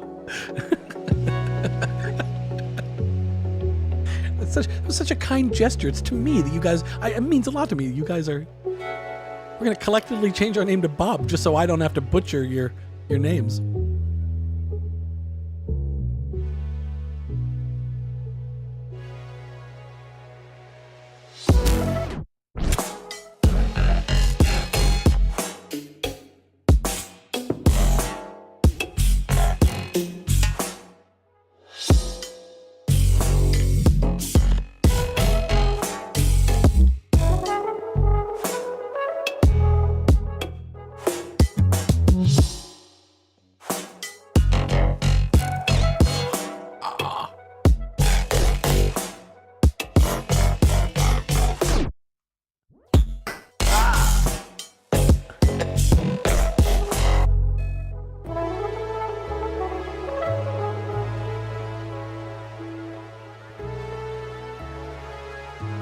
I do see.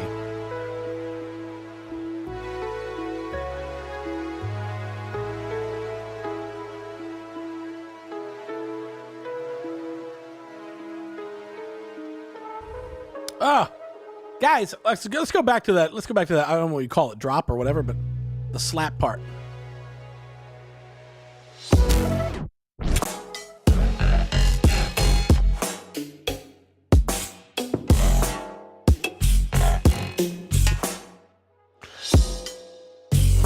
Yeah.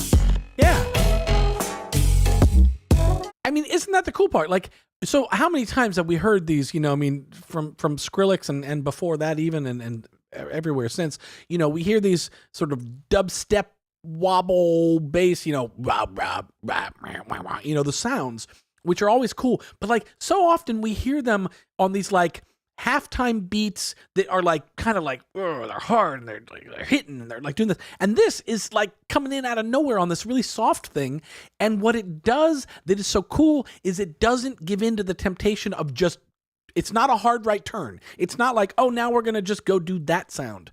We're going to do the sound we're doing, and we're just going to bring in this sound. It's like we're going to Venn diagram two things that shouldn't go together. It's a pepperoni and jam sandwich, you know?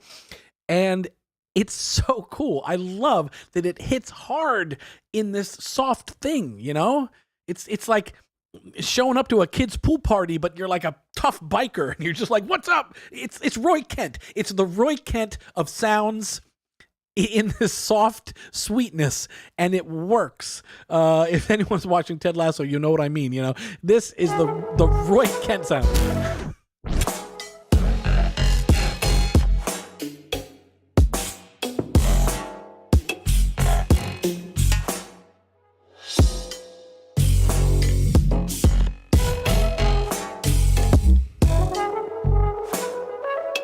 But you hear that jazzy, this sort of jazzy saxophone fluty kind of thing. It keeps going, you know.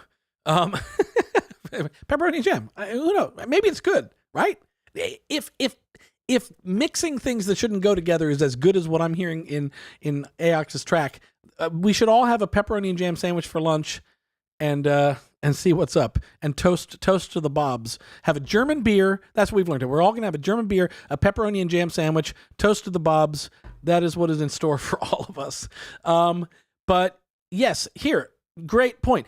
It's perfect because most dubstep folks emulate that with FM, but physical modeling is actually the ideal method for those metallic sweeps. I mean, frame this up. Someone print this out, frame it, put it on the wall. Gold star A+ comment. It's 100% true.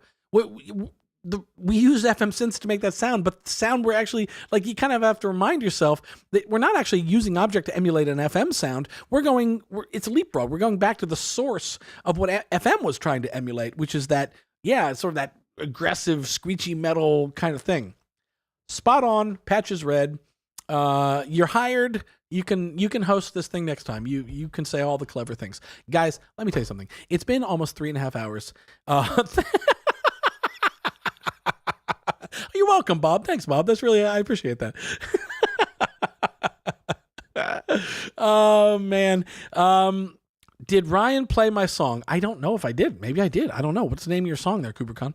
I don't know. But don't you think about trying to get me to stay here any longer. I have got to go. I've been on 3.5 hours.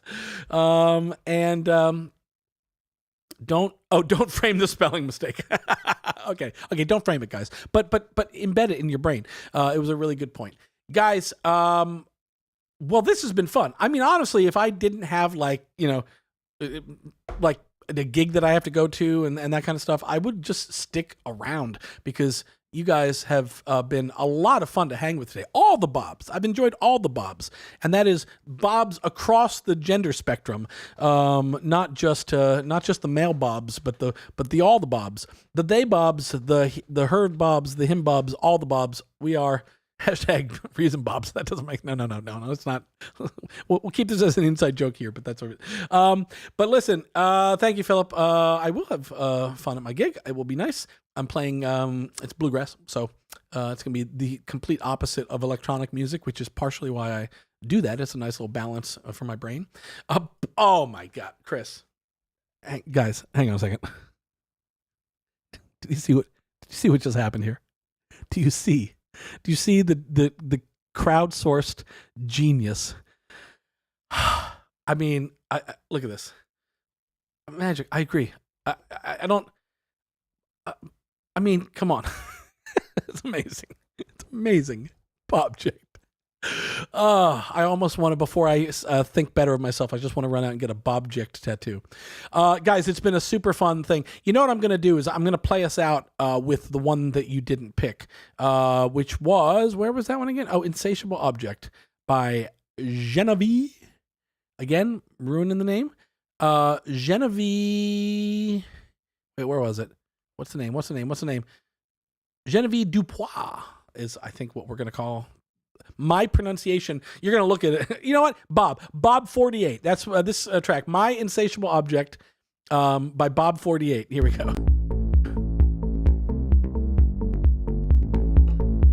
I'm going to use this to play us out here, guys. I've got 4 minutes to say goodbye to you. So I so have appreciated having everyone here. Pontus, it's been a blast with everybody here. So yes, you are. Yes, Chris, you are. You're leisure. You already were, and now you have cemented yourself in the LOL Hall of Fame because I thought that was just a beautiful. Look at this. Keep on bobbing. We can bob to this one. Bobs like to bob when they're listening to Bobject tracks. What have we done? I think we're collectively losing our minds. I think that's what's up. Yes, thank you. Thank you, Bob. Thank you for that, Bob. Pixel Bob. Guys, it's been a blast. It really has been a lot of fun. And you guys made amazing music. I mean, let's not forget that it's not just about the hangs. It's about the music you made. And you all made amazing music. I've had so much fun with everybody. Watching what you were doing during the month and then hanging with you guys on the stream. And thanks for so many of you for sticking it out and hanging out and showing up in the chat to hear your songs. I hope that was fun to hear your own song if I played it. And look at this, coming in here with the winner. Thanks, Ryan. Thank you, Bob, for joining us. And congrats on winning, Bob. It's been great. Yep, thanks for the hang. We are all Bob. That's right. Ich bin ein Bob. Thanks, guys. What about Bob? Exactly. What about Bob? I swear, Bob is gonna I feel like Bob might have just entered the Plucktown inside joke live stream Hall of Fame, that we're gonna be mentioning for people that know the Plucktown reference from Reason Livestreams of years gone by. I feel like Bob's gonna be coming up more often. Let's do this again. I agree with you, Tofu Sagebrush, Staggerbrush. See, I can't say anything right. I'm saying them all wrong. Okay, night everybody. I agree. I'm going to shut up. We're going to listen to this. I'm going to let it play out. I'm going to keep the stream going, letting it play out for a while so we can appreciate My Insatiable Object. It's a beautiful track. Guys, take care. Make some music, object or otherwise. I don't care what you use. I just care that you enjoy and have fun doing it and are proud of what you do. I've had fun with you. Take care.